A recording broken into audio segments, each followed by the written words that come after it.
സർവത്ര ഗോവിന്ദനാമ സങ്കീർത്തനം, സർവത്ര ഗോവിന്ദനാമ സങ്കീർത്തനം,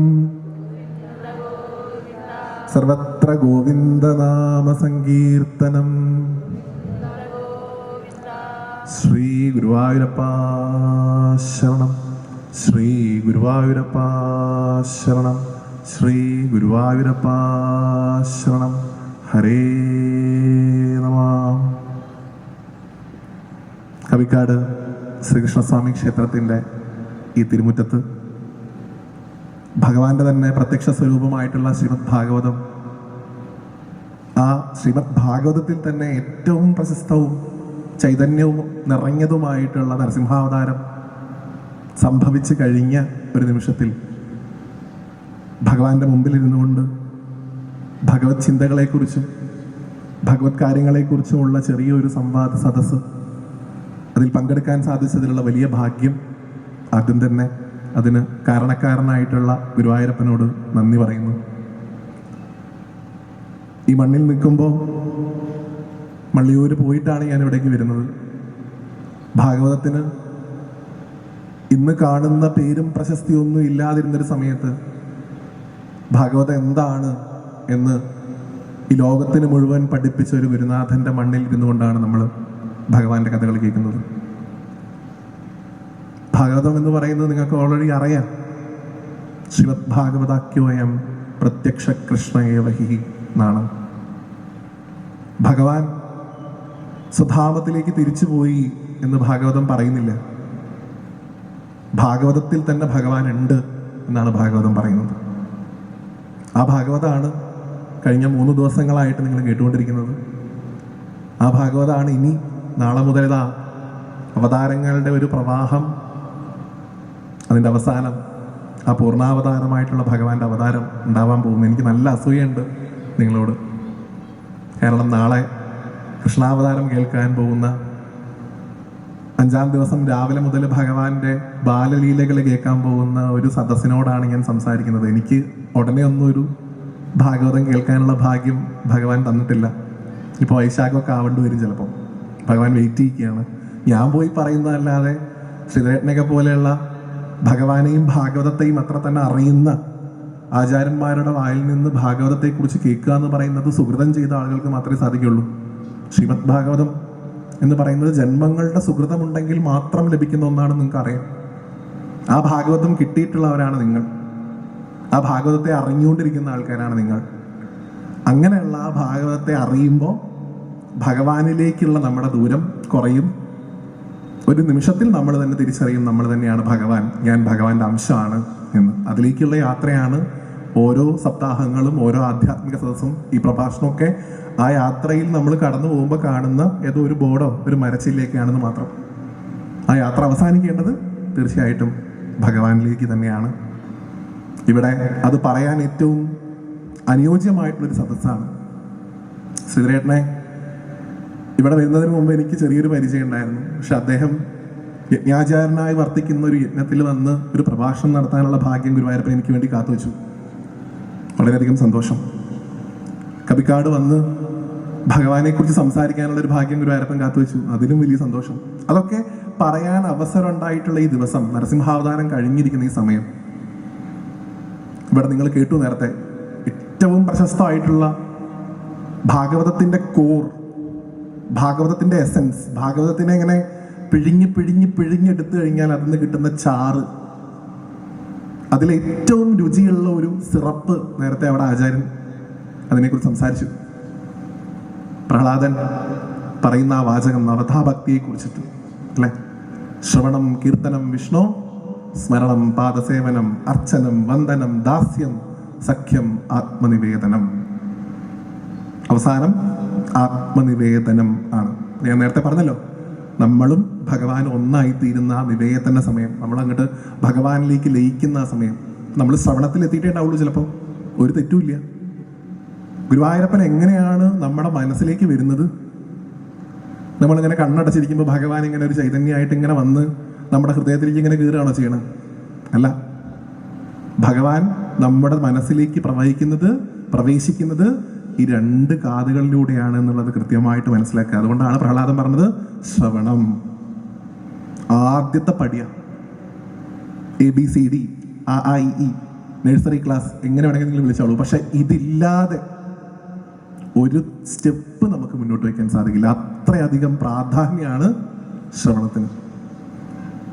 ഞാൻ പോകുന്ന സ്ഥലങ്ങളിലൊക്കെ എൻ്റെ ഒരു അഭിപ്രായമായിട്ട് ഞാൻ പറയാറുണ്ട്. ഇപ്പോൾ പല ഭാഗവത സദസ്സുകളിൽ പോകുമ്പോഴും നിരവധിയായിട്ടുള്ള അമ്മമാര് ഭാഗവതം പുസ്തകം കൊണ്ട് വായിക്കുന്നുണ്ടാവും. തെറ്റില്ല, വളരെ നല്ലതാണ്. ആ ചെയ്യുന്നതിനോട് എനിക്ക് അത്യധികം ബഹുമാനമുണ്ട്. ഭാഗവതം വായിക്കുന്നതിൻ്റെ കൂട്ടത്തിൽ അവരും വായിച്ചു പോകുന്നു. പക്ഷേ ഭാഗവതം പറയുന്നു ശ്രവണമാണ് വേണ്ടത്. ഒപ്പം വായിക്കുമ്പോൾ നിങ്ങൾ കേൾക്കുന്നുണ്ടെങ്കിൽ നല്ലത്. പക്ഷെ പുസ്തകത്തിലുള്ളത് തന്നെയാണോ വായിക്കുന്നത് എന്നുള്ള ചിന്ത നിങ്ങളുടെ മനസ്സിലേക്ക് വരികയും വായിക്കുന്നത് നിങ്ങളിലേക്ക് എത്താതെ പോവുകയും ചെയ്യുന്ന അവസ്ഥ പല സ്ഥലത്തും ഉണ്ടാവുന്നതായിട്ട് കണ്ടിട്ടുണ്ട്. കാരണം നമ്മൾ ഈ പുസ്തകത്തിൽ ഇങ്ങനെ നോക്കുമ്പോൾ അവിടെ ചിലപ്പോൾ വേറെ എന്തെങ്കിലും വായിക്കും. അയ്യോ ഇതല്ലല്ലോ എൻ്റെ ഉള്ളത്, അല്ലെങ്കിൽ ഞാൻ അവിടെ എത്തിയില്ലല്ലോ എന്നൊക്കെ പറഞ്ഞ് വായനയിൽ നിന്ന് ശ്രദ്ധ പോകും. പുസ്തകം വെച്ചിരിക്കുന്ന ആളുകൾ അത്രയധികം കഴിവുള്ള ആളുകളാണ്. ഗുരുവായൂരപ്പൻ ആഗ്രഹമുള്ള ആൾക്കാരാണെങ്കിൽ അവർക്ക് ഈ പ്രശ്നമൊന്നുമില്ല. പക്ഷെ പല സ്ഥലത്തും ആൾക്കാർ ഓടുന്നത് ഞാൻ കണ്ടിട്ടുണ്ട്. ഇപ്പം അപ്പുറത്തിരിക്കുന്ന ആളെ തോണ്ടിട്ട് ചോദിക്കുക എവിടെ എത്തി? ഇവിടെ എത്തിയിട്ടുണ്ട്, ഇല്ല ഞാൻ ഇതൊക്കെ കഴിഞ്ഞിരിക്കുന്നു. അങ്ങനെ പാടില്ല. ഏറ്റവും പ്രാധാന്യം അയ്യോ എൻ്റെ അടുത്ത് പുസ്തകമല്ല വ്യാസ, ഞാൻ അവിടെ പോയിട്ട് ഇങ്ങനെ ഇരിക്കുന്നുണ്ട്, മതി. ശ്രവണം ആണ് ഭഗവാൻ പറയുന്നത്. കേൾക്കുക, നന്നായിട്ട് കേൾക്കുക. കേട്ടുകൊണ്ടേ ഇരുന്ന് കഴിഞ്ഞാൽ ഭഗവാനെ നമുക്ക് എങ്ങനെയാണോ പൂന്താനത്തിൻ്റെ കൂടെ, എങ്ങനെയാണോ കുറൂരമ്മയുടെ കൂടെ, എങ്ങനെയാണോ വില്ലുമംഗലത്തിൻ്റെ കൂടെ ഒരു ഉണ്ണിയായിട്ട് ഭഗവാൻ ഇങ്ങനെ നടന്നു വന്നത്, അതുപോലെ പതിയെ പതിയെ ഭഗവാനെ നമുക്ക് കാണാനും സംസാരിക്കാനൊക്കെ സാധിക്കും. അതിൽ ആദ്യത്തെ പടിയാണ് ശ്രവണം. പിന്നീട് അങ്ങോട്ട് അർച്ചനം, വന്ദനം, രാസ്യൊക്കെ ഇങ്ങനെ പോകും. അവസാനത്തെ പടിയിലേക്ക് എത്താൻ ചിലപ്പോൾ ഈ ജന്മം ചിലപ്പോൾ മതിയായി എന്ന് വരില്ല. അപ്പൊ ഭഗവാൻ വീണ്ടും ഒരു ജന്മം തന്നെ വരും. അതിലും ഈ യാത്ര തന്നെ. അവിടെയും ശ്രവണം തൊട്ട് തുടങ്ങണം. പൂർവത്തിലുള്ള കർമ്മം നമ്മുടെ കയ്യിൽ ഉണ്ടെങ്കിലും വീണ്ടും ഭഗവാനെ കുറിച്ച് കേട്ട് തന്നെയാണ് ആ യാത്രയുടെ കണ്ടിന്യൂറ്റി ഉണ്ടാവുന്നത്. അതുകൊണ്ട് അതിന് സുഹൃതികളായിട്ട് ഇവിടെ എത്തിയിരിക്കുന്ന നിങ്ങൾ ഓരോരുത്തരും വളരെയധികം ധന്യരാണ്. നല്ലൊരു ക്ഷേത്രം, നല്ലൊരു സംഘാടകര്. കൃഷ്ണകഥകളുടെ ഒരു പ്രശ്നം എന്താണെന്ന് വെച്ച് കഴിഞ്ഞാൽ ഭയങ്കര എന്താ പറയാ, ഈ മധുരം കൊണ്ട് ഇങ്ങോട്ട് നിറഞ്ഞിട്ട് സംഘടിപ്പിക്കുന്ന ആളുകൾക്ക് മോക്ഷം, കേൾക്കുന്നവർക്ക് മോക്ഷം, പറയുന്നവർക്ക് മോക്ഷം. അങ്ങനെ ഒരു പരിപാടിയാണ്. ആരാണോ കഥ പറയുന്നത് അവന് മോക്ഷം കിട്ടും.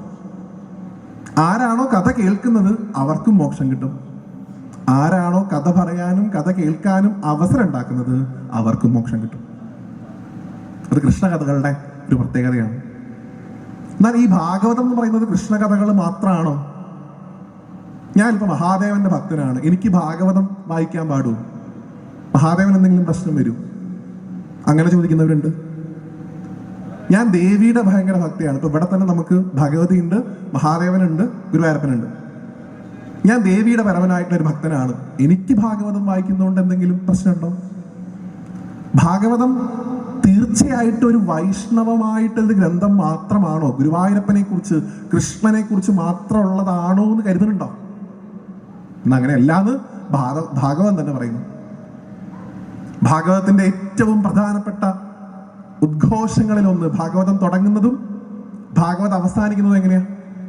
ആ ശ്ലോകം, മുഴുവൻ ശ്ലോകം ഞാൻ പറയില്ല, അവസാനത്തെ വരി ശ്രീധരനെ കള്ളപ്പം മുഴുവൻ ശ്ലോകം ചൊല്ലാൻ എനിക്ക് പറ്റിയ. സത്യം പരം ധീമഹി എന്നാണ് ഭാഗവതം ഉദ്ഘോഷിക്കുന്നത്, തുടങ്ങുമ്പോഴും അവസാനിക്കുമ്പോഴും. ആരെ ധ്യാനിക്കാനാണ് ഭാഗവതം പറയുന്നത്? പരമമായിട്ടുള്ള സത്യത്തെ ധ്യാനിക്കൂ എന്നാണ്. കൃഷ്ണനെ ധ്യാനിക്കൂ, രാമനെ ധ്യാനിക്കൂ, പരശുരാമനെ ധ്യാനിക്കൂ, അനന്തനെ ധ്യാനിക്കൂ, ഗോവിന്ദനെ ധ്യാനിക്കൂ അല്ല. മഹാദേവനെ ധ്യാനിക്കൂ, ദേവിയെ ധ്യാനിക്കൂ, ഗണപതിയെ ധ്യാനിക്കൂ, മുരുകനെ ധ്യാനിക്കൂ, അതുമല്ല. പിന്നെന്താ പറയണേ? സത്യം പരം ധീമഹി, പരമമായിട്ടുള്ള സത്യത്തെ ധ്യാനിക്കൂ. ആ സത്യവസ്തുവായിട്ടുള്ള ഭഗവാനെയാണ് അറിയേണ്ടത്. ആ സത്യവസ്തുവായിട്ടുള്ള ഭഗവാൻ ആരാ? ഞാൻ തന്നെ. നവതാഭക്തിയിൽ അവസാനം പറഞ്ഞ് അവസാനിപ്പിക്കുന്ന ഈ ആത്മസമർപ്പണം തന്നെ നവതാഭക്തിയുടെ അവസാനത്തെ എസൻസ് തന്നെയാണ് നമ്മൾ മനസ്സിലാക്കിയെടുക്കേണ്ടത്. അങ്ങനെ മനസ്സിലാക്കിയെടുക്കുമ്പോൾ ഒരു പോയിന്റിലെത്തുമ്പോൾ നമുക്ക് മനസ്സിലാവുന്ന ഒരു കാര്യമുണ്ട്. ഈ ഭാഗവതം ഇങ്ങനെ കേൾക്കുമ്പോൾ ഈ ഭാഗവതത്തിന്റെ ഓരോരോ ഭാഗങ്ങളിലൂടെ അങ്ങനെ കടന്നു പോകുമ്പോൾ ഇത് ഭഗവാനെ കുറിച്ച് പറയുന്നതാണ് എന്ന് മാത്രം കരുതരുത്.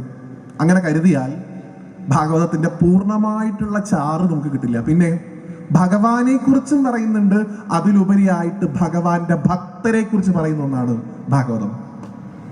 ഇപ്പൊ നിങ്ങൾ കേട്ടു, നരസിംഹസ്വാമിയെ കുറിച്ച് കേട്ടതിനേക്കാൾ കൂടുതൽ നിങ്ങൾ ആരെ കുറിച്ച് കേട്ടു?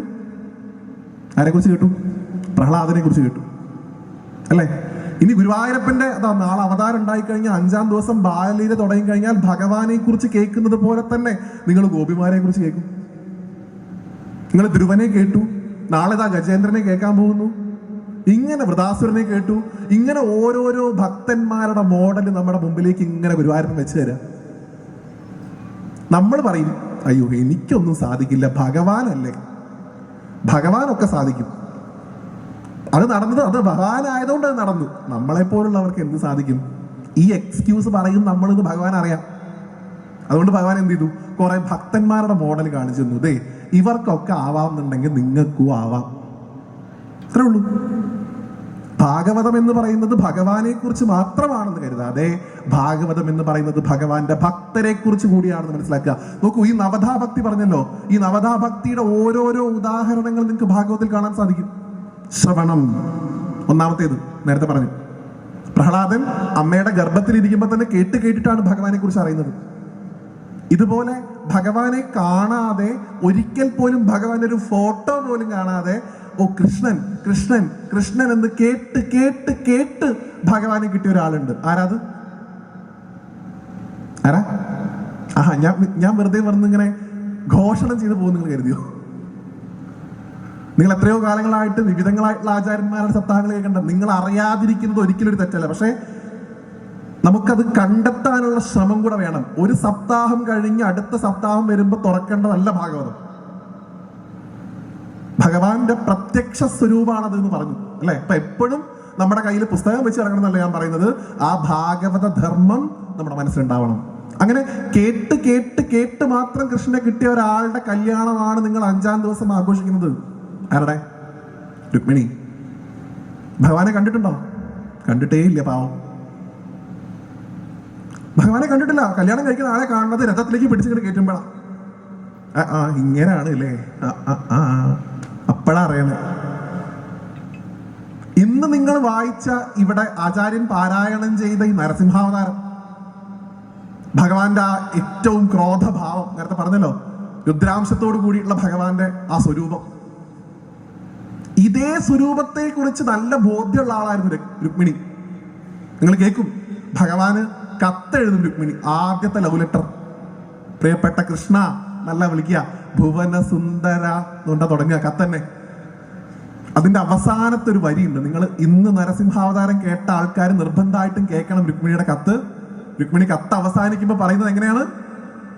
അല്ലയോ കൃഷ്ണ, അങ്ങാവുന്ന സിംഹത്തിന് വേണ്ടി അർപ്പിക്കപ്പെട്ടിരിക്കുന്ന ഇരയായ എന്നെ കേവലം ഒരു കുറുക്കനായ ശിശുപാലൻ കൊണ്ടുപോയി കഴിഞ്ഞാൽ എനിക്കല്ല മാനക്കേട്, നിങ്ങൾക്കാണ്.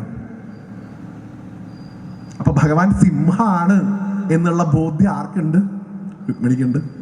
കല്യാണം കഴിക്കാൻ പോകുന്ന ആള്, ഇപ്പൊ നേരത്തെ ആചാര്യം പറഞ്ഞല്ലോ, ലക്ഷ്മി പേടിച്ച് മാറിയിരുന്നു. ഇങ്ങനെ ഒരാളെ ഞാൻ ഇതുവരെ കണ്ടിട്ടില്ല, ഇയാളുടെ പല കോലങ്ങളും ഞാൻ കണ്ടിട്ടുണ്ട്, ഇതെന്തൊരു രൂപമാണിത്, പേടിച്ച് മാറിയിരുന്നു. അപ്പോഴും പ്രഹ്ലാദൻ മുന്നോട്ട് പോയിട്ട്, ഭഗവാനെ അങ്ങയുടെ ഈ രൂപം കണ്ടിട്ടൊന്നും ഞാൻ പേടിക്കണില്ല, കാരണം എന്താ, ഇത് എന്റെ തന്നെ സ്വരൂപമാണെന്ന് എനിക്കറിയാം. അതാണ് പ്രഹ്ലാദന്റെ മഹത്വം. അപ്പൊ എന്ത് ചെയ്യുന്നു? മോഡൽസിനെ കാണിച്ചു തരുന്നു ഭാഗവതം. നിങ്ങൾ പ്രഹ്ലാദനെ പോലെ ആകൂ, നിങ്ങൾ ധ്രുവനെ പോലെ ആകൂ. ഇതാ നാളെ ഗജേന്ദ്രമോക്ഷം. ഇന്ദ്രദ്യുമ്നൻ ശാപം കിട്ടി ആനയായിട്ട് ജീവിക്കുമ്പോൾ ഒന്നും ഭഗവാനെ കുറിച്ച് ഓർത്തില്ല. നമ്മുടെ ജീവിത കാണിക്കണേ. നമുക്ക് സൗഭാഗ്യങ്ങൾ ഉണ്ടാവുമ്പോ, നമുക്ക് സന്തോഷം ഉണ്ടാവുമ്പോ, നേരത്തെ പറഞ്ഞതുപോലെ നമ്മൾ ഭഗവാനെ കുറിച്ച് ഓർക്കുന്നുണ്ടോ? അറിയില്ല.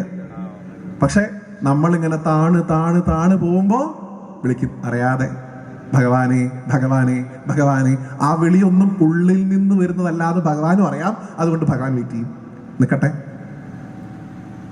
അവസാനം ഒരു നിൽക്കക്കള്ളി ഇല്ലാന്ന് മനസ്സിലാവുമ്പോ നമ്മുടെ മനസ്സാകുന്ന താമരപ്പൂ ഇങ്ങനെ ചുഴറ്റിയെടുത്ത് മുകളിലേക്ക് ഇങ്ങനെ നീട്ടി ഉറക്ക വിളിക്കും. എന്ത്? നാരായണ അഖില ഗുരു ഭഗവൻ നമസ്തേ. ആ ഭഗവാന്റെ ആ മന്ത്രം ഉറക്ക വിളിക്കും ആന. ആ ഇന്ദ്രദ്യുമ്നന് ഭഗവാൻ മോക്ഷം കൊടുക്കുന്നു. ഇതുപോലെ ദ്രൗപദി ഒരു സാരി കടിച്ചു പിടിച്ചിട്ടാണ്, അയ്യോ എന്നെ രക്ഷിക്കണേ കൃഷ്ണ, എന്നെ രക്ഷിക്കണേ കൃഷ്ണ എന്ന് വിളിക്കുന്നത് ഒരു അറ്റം സാരി വായിൽ കടിച്ചു പിടിച്ചിട്ടാണ്. ദേവിക്കറിയാം ഈ പറയുന്ന പല്ലിന്റെ ഇടയിൽ ഈ സാരി ഉണ്ടാവുമ്പോൾ എന്റെ മാനത്തെ രക്ഷിക്കാൻ എനിക്ക് സാധിക്കും എന്നൊരു ബോധ്യം ഭഗവതിക്ക് ഉണ്ടാകുന്നതാണ്. എന്നാൽ എപ്പോഴാണോ തന്റെ കണ്ണിന്റെ മുമ്പിൽ ആ സാരി ഇങ്ങനെ കീറി കീറി കീറി കീറി ഇപ്പൊ എന്റെ മാനം പോലോ ഭഗവാനെ എന്ന് തോന്നിയപ്പോ വിളിച്ചു, എന്ത്? ഗോവിന്ദ ദ്വാരകാവാസിൻ. ഭഗവാനെ കുറച്ചു കാലം കഴിഞ്ഞിട്ട് ദ്രൗപദി കണ്ടു അത്രേ, വനവാസകാലത്ത് പറഞ്ഞു അത്രേ, എന്ത് പണിയാ കാണിച്ചത്, ഇങ്ങനെയാണോ ചെയ്യേണ്ടത്? സഖി എന്നാണല്ലോ വിളിക്കുക, ഭഗവാനും സഖേ എന്ന് പറഞ്ഞിട്ടുള്ള കമ്മ്യൂണിക്കേഷൻ ആണ്. ഇങ്ങനെയൊക്കെയാണോ ചെയ്യുക? ഒരു സെക്കൻഡ് വൈകിയിരുന്നെങ്കിൽ എന്റെ മാനം പോവില്ലായിരുന്നു. ഞാൻ എത്ര കണ്ടു വിളിച്ചു, ഒന്നും ഓടി വരായിരുന്നില്ലേ, എൻ്റെ ഒപ്പം ഒന്നും ചേർന്ന് നിൽക്കായിരുന്നില്ലേ, എന്നെ ഒന്ന് പ്രൊട്ടക്ട് ചെയ്യായിരുന്നില്ലേ? ഭഗവാൻ ഇങ്ങനെ ചോദിക്കുമ്പോൾ നമ്മൾ ഭഗവാനോട് പറയാറില്ലേ, ഇത്രയും താമസിക്കണമായിരുന്നു ഭഗവാനെ, ഇത് ചെയ്താൽ പോരെ? അപ്പൊ ഭഗവാൻ രസകരമായിട്ട് ദ്രൗപദിയോട് ചോദിക്കുന്ന ഒരു ചോദ്യമുണ്ട്, നീ എന്നെ എന്താ വിളിച്ചേ? ഞാൻ സാധാരണ വിളിക്കുന്ന പോലെ കുറെ എണ്ണം വിളിച്ചു, എന്നാലും അവസാനം എന്താ വിളിച്ചത് നല്ല ഓർമ്മ ഉണ്ടാവുമല്ലോ, സാരി കീറി പോകുമ്പോൾ വിളിച്ചതല്ലേ, അതെന്തായാലും ഓർമ്മ ഉണ്ടാവും അറിയാം. എന്താ വിളിച്ചേ? ഞാൻ ഗോവിന്ദ എന്ന് വിളിച്ചു. ആ ശരി, അത് കഴിഞ്ഞിട്ട് എന്താ വിളിച്ചേ? ഗോവിന്ദ ദ്വാരകാവാസി. നിങ്ങൾ ദ്വാരകയുടെ വലിയ ആളല്ലേ? ഭഗവാൻ ഇങ്ങനെ ചിരിച്ചിട്ട് ചോദിച്ചു അത്ര ദ്രൗപദിയോട്, ഗോവിന്ദ ദ്വാരകാവാസി എന്നാണ് നീ എന്നെ വിളിച്ചത് സഖി, ഞാൻ ദ്വാരകയുടെ വാസിയാണോ? ഞാൻ നിന്റെ ഹൃദയവാസിയല്ലേ എന്നാണ് അത്ര ചോദിച്ചത് ഭഗവാൻ. ഞാൻ ദ്വാരകയിലാണോ ഇരിക്കണേ? നെവർ. ഞാൻ ഇരിക്കുന്നത് എവിടെയാ? നിന്റെ ഹൃദയത്തിൽ. അത് തിരിച്ചറിഞ്ഞ് വിളിച്ചിരുന്നെങ്കിൽ അപ്പോഴേ വന്നേനെ. സാരി ആയിട്ടൊന്നുമില്ല, ചിലപ്പോൾ ഞാൻ തന്നെ ഇവിടത്തെ പോലെ സുദർശനം എടുത്ത് വന്നേനെ. ആ തിരിച്ചറിവ് ഉണ്ടാവണം. ആ തിരിച്ചറിവ് ഉണ്ടാവുന്ന സമയത്ത് ഒരു പോയിന്റ് എത്തുമ്പോൾ നമ്മൾ മനസ്സിലാവും, ഭാഗവതം നിങ്ങൾ കൃത്യമായിട്ട് പഠിക്കുമ്പോൾ ഭക്തൻ, ഭഗവാൻ, ഭാഗവതം ഇത് മൂന്നും ഒന്നാണ് എന്നൊരു പോയിന്റിൽ എത്തി നിൽക്കും. ഭാഗവതം കേൾക്കുന്നത് ഭഗവാനെ കുറിച്ച്, ഭാഗവതത്തിൽ പറയുന്നത് ഭഗവാന്റെ ഭക്തന്മാരെ കുറിച്ച്. അപ്പൊ ഭക്തനും ഭാഗവതവും ഭഗവാനും ഒന്നാണ്. കൃത്യമായിട്ട് ഇത് മനസ്സിലാക്കിയാൽ ഈ ഗുരുവായൂരപ്പനെ നിങ്ങളുടെ മനസ്സിലേക്ക് നിങ്ങൾ ഇങ്ങനെ കൊണ്ടുവന്ന് നിങ്ങളുടെ മനസ്സിൽ ഇങ്ങനെ ഭഗവാൻ ഇങ്ങനെ വിളങ്ങി നിൽക്കുന്നത് മനസ്സിലാവുന്ന ഒരു സിംറ്റം, ഒരു ലക്ഷണം പറയട്ടെ. നിങ്ങൾക്ക് ഈ ലോകത്ത് ഏറ്റവും കൂടുതൽ വെറുപ്പുള്ള ഒരു മനുഷ്യനെ തേടി നിങ്ങൾ ഓടും, ഭഗവാൻ നിങ്ങളുടെ മനസ്സിലേക്ക് വന്നു കഴിഞ്ഞാൽ. നിങ്ങൾ ഇത്രയും കാലം സകലമാന കാവുകളിലും പോയിട്ട് അയാൾ നശിച്ചു പോകണേന്ന് പ്രാർത്ഥിച്ച ആ മനുഷ്യന്റെ അടുത്തേക്ക് നിങ്ങൾ ഓടി അയാളെ കെട്ടിപ്പിടിച്ച് ഹരേ ഗുരുവായൂരപ്പ എന്ന് പറഞ്ഞ് പൊട്ടി നിങ്ങൾ അങ്ങോട്ട് കരയും. അപ്പ മനസ്സിലാക്കിക്കൊള്ളണം ഗുരുവായൂരപ്പൻ മനസ്സിലേക്ക് വന്നു എന്ന്. അതുവരെ ഇല്ല കേട്ടോ. ലോകത്ത് നിങ്ങൾ ഏറ്റവും വെറുക്കുന്ന മനുഷ്യനെ ആലിംഗനം ചെയ്ത് ഹരേ നാരായണ എന്ന് വിളിക്കാൻ നിങ്ങൾക്ക് എപ്പ തോന്നുന്നോ അപ്പോഴേ ഉള്ളൂ ആത്മനിവേദനം, അവസാനത്തെ സ്റ്റെപ്പ്. അതിലേക്കുള്ള യാത്രയാണ്. അതാണ് ഭാഗവതം പറഞ്ഞു വെക്കുന്നത്. അതാണ് ഈ 7 ദിവസം പരീക്ഷത്തിരുന്ന് കേൾക്കുന്നത്, പരീക്ഷത്തിന്റെ പ്രതിരൂപങ്ങളായിട്ടുള്ള നമ്മളിരുന്ന് കേൾക്കുന്നത്. ഇന്ന് കാണുന്ന രീതിയിൽ ഇപ്പോ ശ്രീധരേട്ടനും നിരവധിയായിട്ടുള്ള ആചാര്യന്മാർ ഇവിടെ ഇങ്ങനെ ഭാഗവതം വായിക്കുന്നുണ്ട്, നമ്മളും കുറെ ആയിട്ട് കേൾക്കുന്നുണ്ട്. ആരാണ് ഈ ഭാഗവത സപ്താഹം എന്ന് പറയുന്ന ഇന്ന് കാണുന്ന രീതിയിൽ ഈ ഭാഗവതത്തിന്റെ സപ്താഹയജ്ഞത്തെ ഈ സ്ട്രക്ചറൈസ് ചെയ്തത്? ഇങ്ങനെയൊക്കെയാണ് വേണ്ടത് കേട്ടോ. രാവിലെ ഇന്ന സമയത്ത് സഹസ്രനാമം, ഇത്ര സമയം പാരായണം, ഇത്ര സമയം പ്രഭാഷണം, ഈ സമയത്ത് ഭക്ഷണം, ആ ഭക്ഷണത്തിന് മുമ്പ് ചിലപ്പോൾ കീർത്തനം, അത് കഴിഞ്ഞ് പാരായണം, പ്രഭാഷണം, ദീപാരാധന. ഇങ്ങനൊരു ക്രമം ഉണ്ടാക്കിയൊരു മനുഷ്യനുണ്ട്, ഒരു മഹാത്മാവ്. അദ്ദേഹം ഉണ്ടാക്കി തന്ന മണ്ണിൽ ചവിട്ടി നിന്നിട്ടാണ് നമ്മൾ ഇന്ന് ഭാഗവതം കേൾക്കുന്നത്. ആരാത്? അദ്ദേഹത്തിന്റെ പേര് വള്ളിയൂരല്ല. അദ്ദേഹത്തിന്റെ പേര് നിങ്ങൾ പറയുമെന്ന് ഞാൻ കരുതുന്നു, നിങ്ങളുടെ മനസ്സിൽ ആ പേര് വന്നിട്ടുണ്ടാവും ഞാൻ കരുതുന്നു. അദ്ദേഹത്തിന്റെ പേര് കൂടല്ലൂർ കുഞ്ഞിക്കാവ് തമ്പുരാനാണ് ഇന്ന് കാണുന്ന ഭാഗവത സപ്താഹം ഉണ്ടാക്കിയത്. ആ ഗുരുവായൂർ അമ്പലത്തിന്റെ കൂത്തമ്പലത്തിൽ ഇരുന്ന് ആ മനുഷ്യൻ ഇങ്ങനെ വായിച്ച് ഉണ്ടാക്കിയതാണ് സപ്താഹം. അദ്ദേഹത്തിന്റെ ശിഷ്യൻ കൊല്ലങ്കോട് ഗോപാലൻ നായർ എന്ന് വിളിക്കുന്ന പണ്ഡിറ്റ് പി ഗോപാലൻ നായർ നിങ്ങൾ കേട്ടിട്ടുണ്ടാവും. നിങ്ങൾ ആരെങ്കിലും ഭാഗവത പുസ്തകം വാങ്ങുന്നുണ്ടെങ്കിൽ അദ്ദേഹത്തിന്റെ വ്യാഖ്യാനം വളരെയധികം പ്രസിദ്ധമാണ്. ഗുരുവായൂർ ദേവസ്വം 8 വോളിയായിട്ട് പബ്ലിഷ് ചെയ്തിട്ടുണ്ട് പണ്ഡിറ്റ് പി ഗോപാലൻ നായരുടെ പുസ്തകം. ഗുരുവായൂർ ക്ഷേത്രത്തിൽ ബ്രാഹ്മണൻ അല്ലാതെ ഒരാൾ സപ്താഹം നടത്തിയിട്ടുണ്ടെങ്കിൽ അദ്ദേഹമേ ഉള്ളൂ. കൂത്തമ്പലത്തിൽ അദ്ദേഹത്തിന് പ്രകാശനമില്ല. അതിനകത്തിരുന്ന് സപ്താഹം നടത്താൻ പറ്റില്ല എന്ന് പറഞ്ഞു. അദ്ദേഹം ആ അയ്യപ്പസ്വാമിയുടെ നടയുടെ മുമ്പിൽ പോയിരുന്ന് ഒറ്റയ്ക്ക് ഇരുന്ന് ഭാഗവതം വായിക്കാൻ തുടങ്ങി. പക്ഷെ എന്ത് പറ്റി? ഓരോ ദിവസവും കേൾക്കാൻ വരുന്ന ആൾക്കാരുടെ എണ്ണം കൂടി. ആൾക്കാർക്ക് വഴി നടക്കാൻ പറ്റാണ്ടായി. കാരണം ഭാഗവതം കേൾക്കാൻ അത്രയും ആൾക്കാർ കൂടി. ദേവസ്വത്തിന് പ്രത്യേക സ്ഥലം കൊടുക്കേണ്ടി വന്നു. ഇവിടെ എന്ന് നടത്തിക്കോളൂ. ആ ഗുരുവായൂരപ്പൻ എത്തിച്ചു അദ്ദേഹത്തെ അവിടെ. അദ്ദേഹത്തെ കൊണ്ട് ഈ ഭാഗവതത്തിന് വ്യാഖ്യാനം ഗംഭീരമായിട്ട് എഴുതിപ്പിക്കുകയും ചെയ്തു. ഇനി വാഴകുന്നം വാസുദേവൻ നമ്പൂതിരിപ്പാട്, ഒട്ടൂർ ഉണ്ണി നമ്പൂതിരിപ്പാട്, വള്ളിയൂര്, ഇവരുടെയൊക്കെ വലിയൊരു പാരമ്പര്യമുണ്ട്. ഇത് തുടങ്ങുന്നത് കൂടല്ലൂർ കുഞ്ഞിക്കാവ് തമ്പുരാനല്ല. ഇപ്പൊ ഇവിടെ നേരത്തെ ശ്രീധരൻ പറഞ്ഞല്ലോ, ഒക്കെ പ്രായമായാലാ തുടങ്ങുക ഭാഗവതം. ആയിക്കോട്ടെ, ഇനിയിപ്പോ എല്ലാം കഴിഞ്ഞു, നീ ഭാഗവതം എടുക്കാം എന്നാണ്. അദ്ദേഹം അങ്ങനെ വന്ന ആളായിരുന്നില്ല. ഏറ്റവും അധികം പണം ജന്മിത്തുള്ള ഒരു തറവാട്ടിൽ നിന്നാണ് ഒക്കെ വേണ്ടെന്ന് വെച്ച് ഗുരുവായൂർ വന്ന് ഭാഗവതം വായിക്കാൻ തുടങ്ങിയത്. എത്രയോ കാലം മുമ്പ്, പൂന്താനൊക്കെ കഴിഞ്ഞത് ആഞ്ഞത്തിന് മുമ്പ്, വാഴകുന്നത്തിന് മുമ്പ്, പണ്ഡിറ്റിന് മുമ്പ്. അക്കാലത്ത് അദ്ദേഹത്തിന് 12,000 രൂപ അദ്ദേഹത്തിന്റെ ഇല്ലത്തുനിന്ന് അയച്ചു കൊടുക്കുന്നത് എല്ലാ മാസവും. 12,000 രൂപ ഏത് കാലത്ത്? 1 രൂപ എടുക്കാതെ അത് അവിടുത്തെ അന്നദാനത്തിനും ആധ്യാത്മിക സദസ്സുകൾക്കും വേണ്ടി ചെലവാക്കിയിരുന്ന മനുഷ്യനായിരുന്നു കൂടല്ലൂർ കുഞ്ഞിക്കാവ് തമ്പുരാൻ. ഇന്ന് നമ്മൾ കാണുന്ന സപ്താഹത്തിന്റെ ഉപജ്ഞാതാവ്. അദ്ദേഹത്തിന്റെ സപ്താഹത്തിനൊരു പ്രാധാന്യം ഉണ്ടായിരുന്നു. എന്താണെന്നറിയോ നിങ്ങൾക്ക്? ഇപ്പോ ഇവിടെ ഞാൻ പ്രഭാഷണം നടത്താൻ വന്നപ്പോൾ എന്നെ കുറിച്ച് ഇങ്ങനെ കുറെ പറഞ്ഞു. സന്തോഷം, ഗുരുവായൂരപ്പന്റെ അനുഗ്രഹം. ഞാൻ പോയി പ്രഭാഷണം നടത്തുന്ന ആൾക്കാർക്ക് കുറച്ചേറെ കേൾക്കുമ്പോൾ ഗുരുവായൂരപ്പനെ കുറച്ചൊക്കെ ആലോചിക്കാൻ പറ്റി. സന്തോഷം, എനിക്കും സന്തോഷം, അവർക്കും സന്തോഷം. ഇത് വളരെ മനോഹരമായിട്ട് ഭാഗവതാചാര്യനായിട്ട് നിങ്ങൾക്ക് ശ്രീധരേട്ടനെ കിട്ടിയിരിക്കുന്നു. എത്ര മനോഹരമായിട്ടാണ് ഭാഗവതം പറയുന്നത് അല്ലെ? അപ്പൊ ആ ഓരോ കീർത്തനങ്ങൾ പാടുമ്പോഴും നമ്മുടെ മനസ്സിലേക്ക് ആ ഉണ്ണി ഇങ്ങനെ കൊണ്ടുവന്ന് തരികയാണ് അദ്ദേഹം ചെയ്യുന്നത്, അദ്ദേഹത്തെ പോലുള്ള മഹാത്മാക്കൾ. പക്ഷെ കൂടല്ലൂർ കുഞ്ഞിക്കാവ് തമ്പുരാന്റെ സപ്താഹത്തിന് ഒരു പ്രത്യേകത ഉണ്ടായിരുന്നു. എന്താ? ഇവിടെ വന്നാൽ നിങ്ങൾക്ക് എന്ത് സംഭവിക്കും? ഇപ്പൊ ഞാൻ പ്രഭാഷണം നടത്താം, എന്റെ എക്സാമ്പിൾ പറയാം.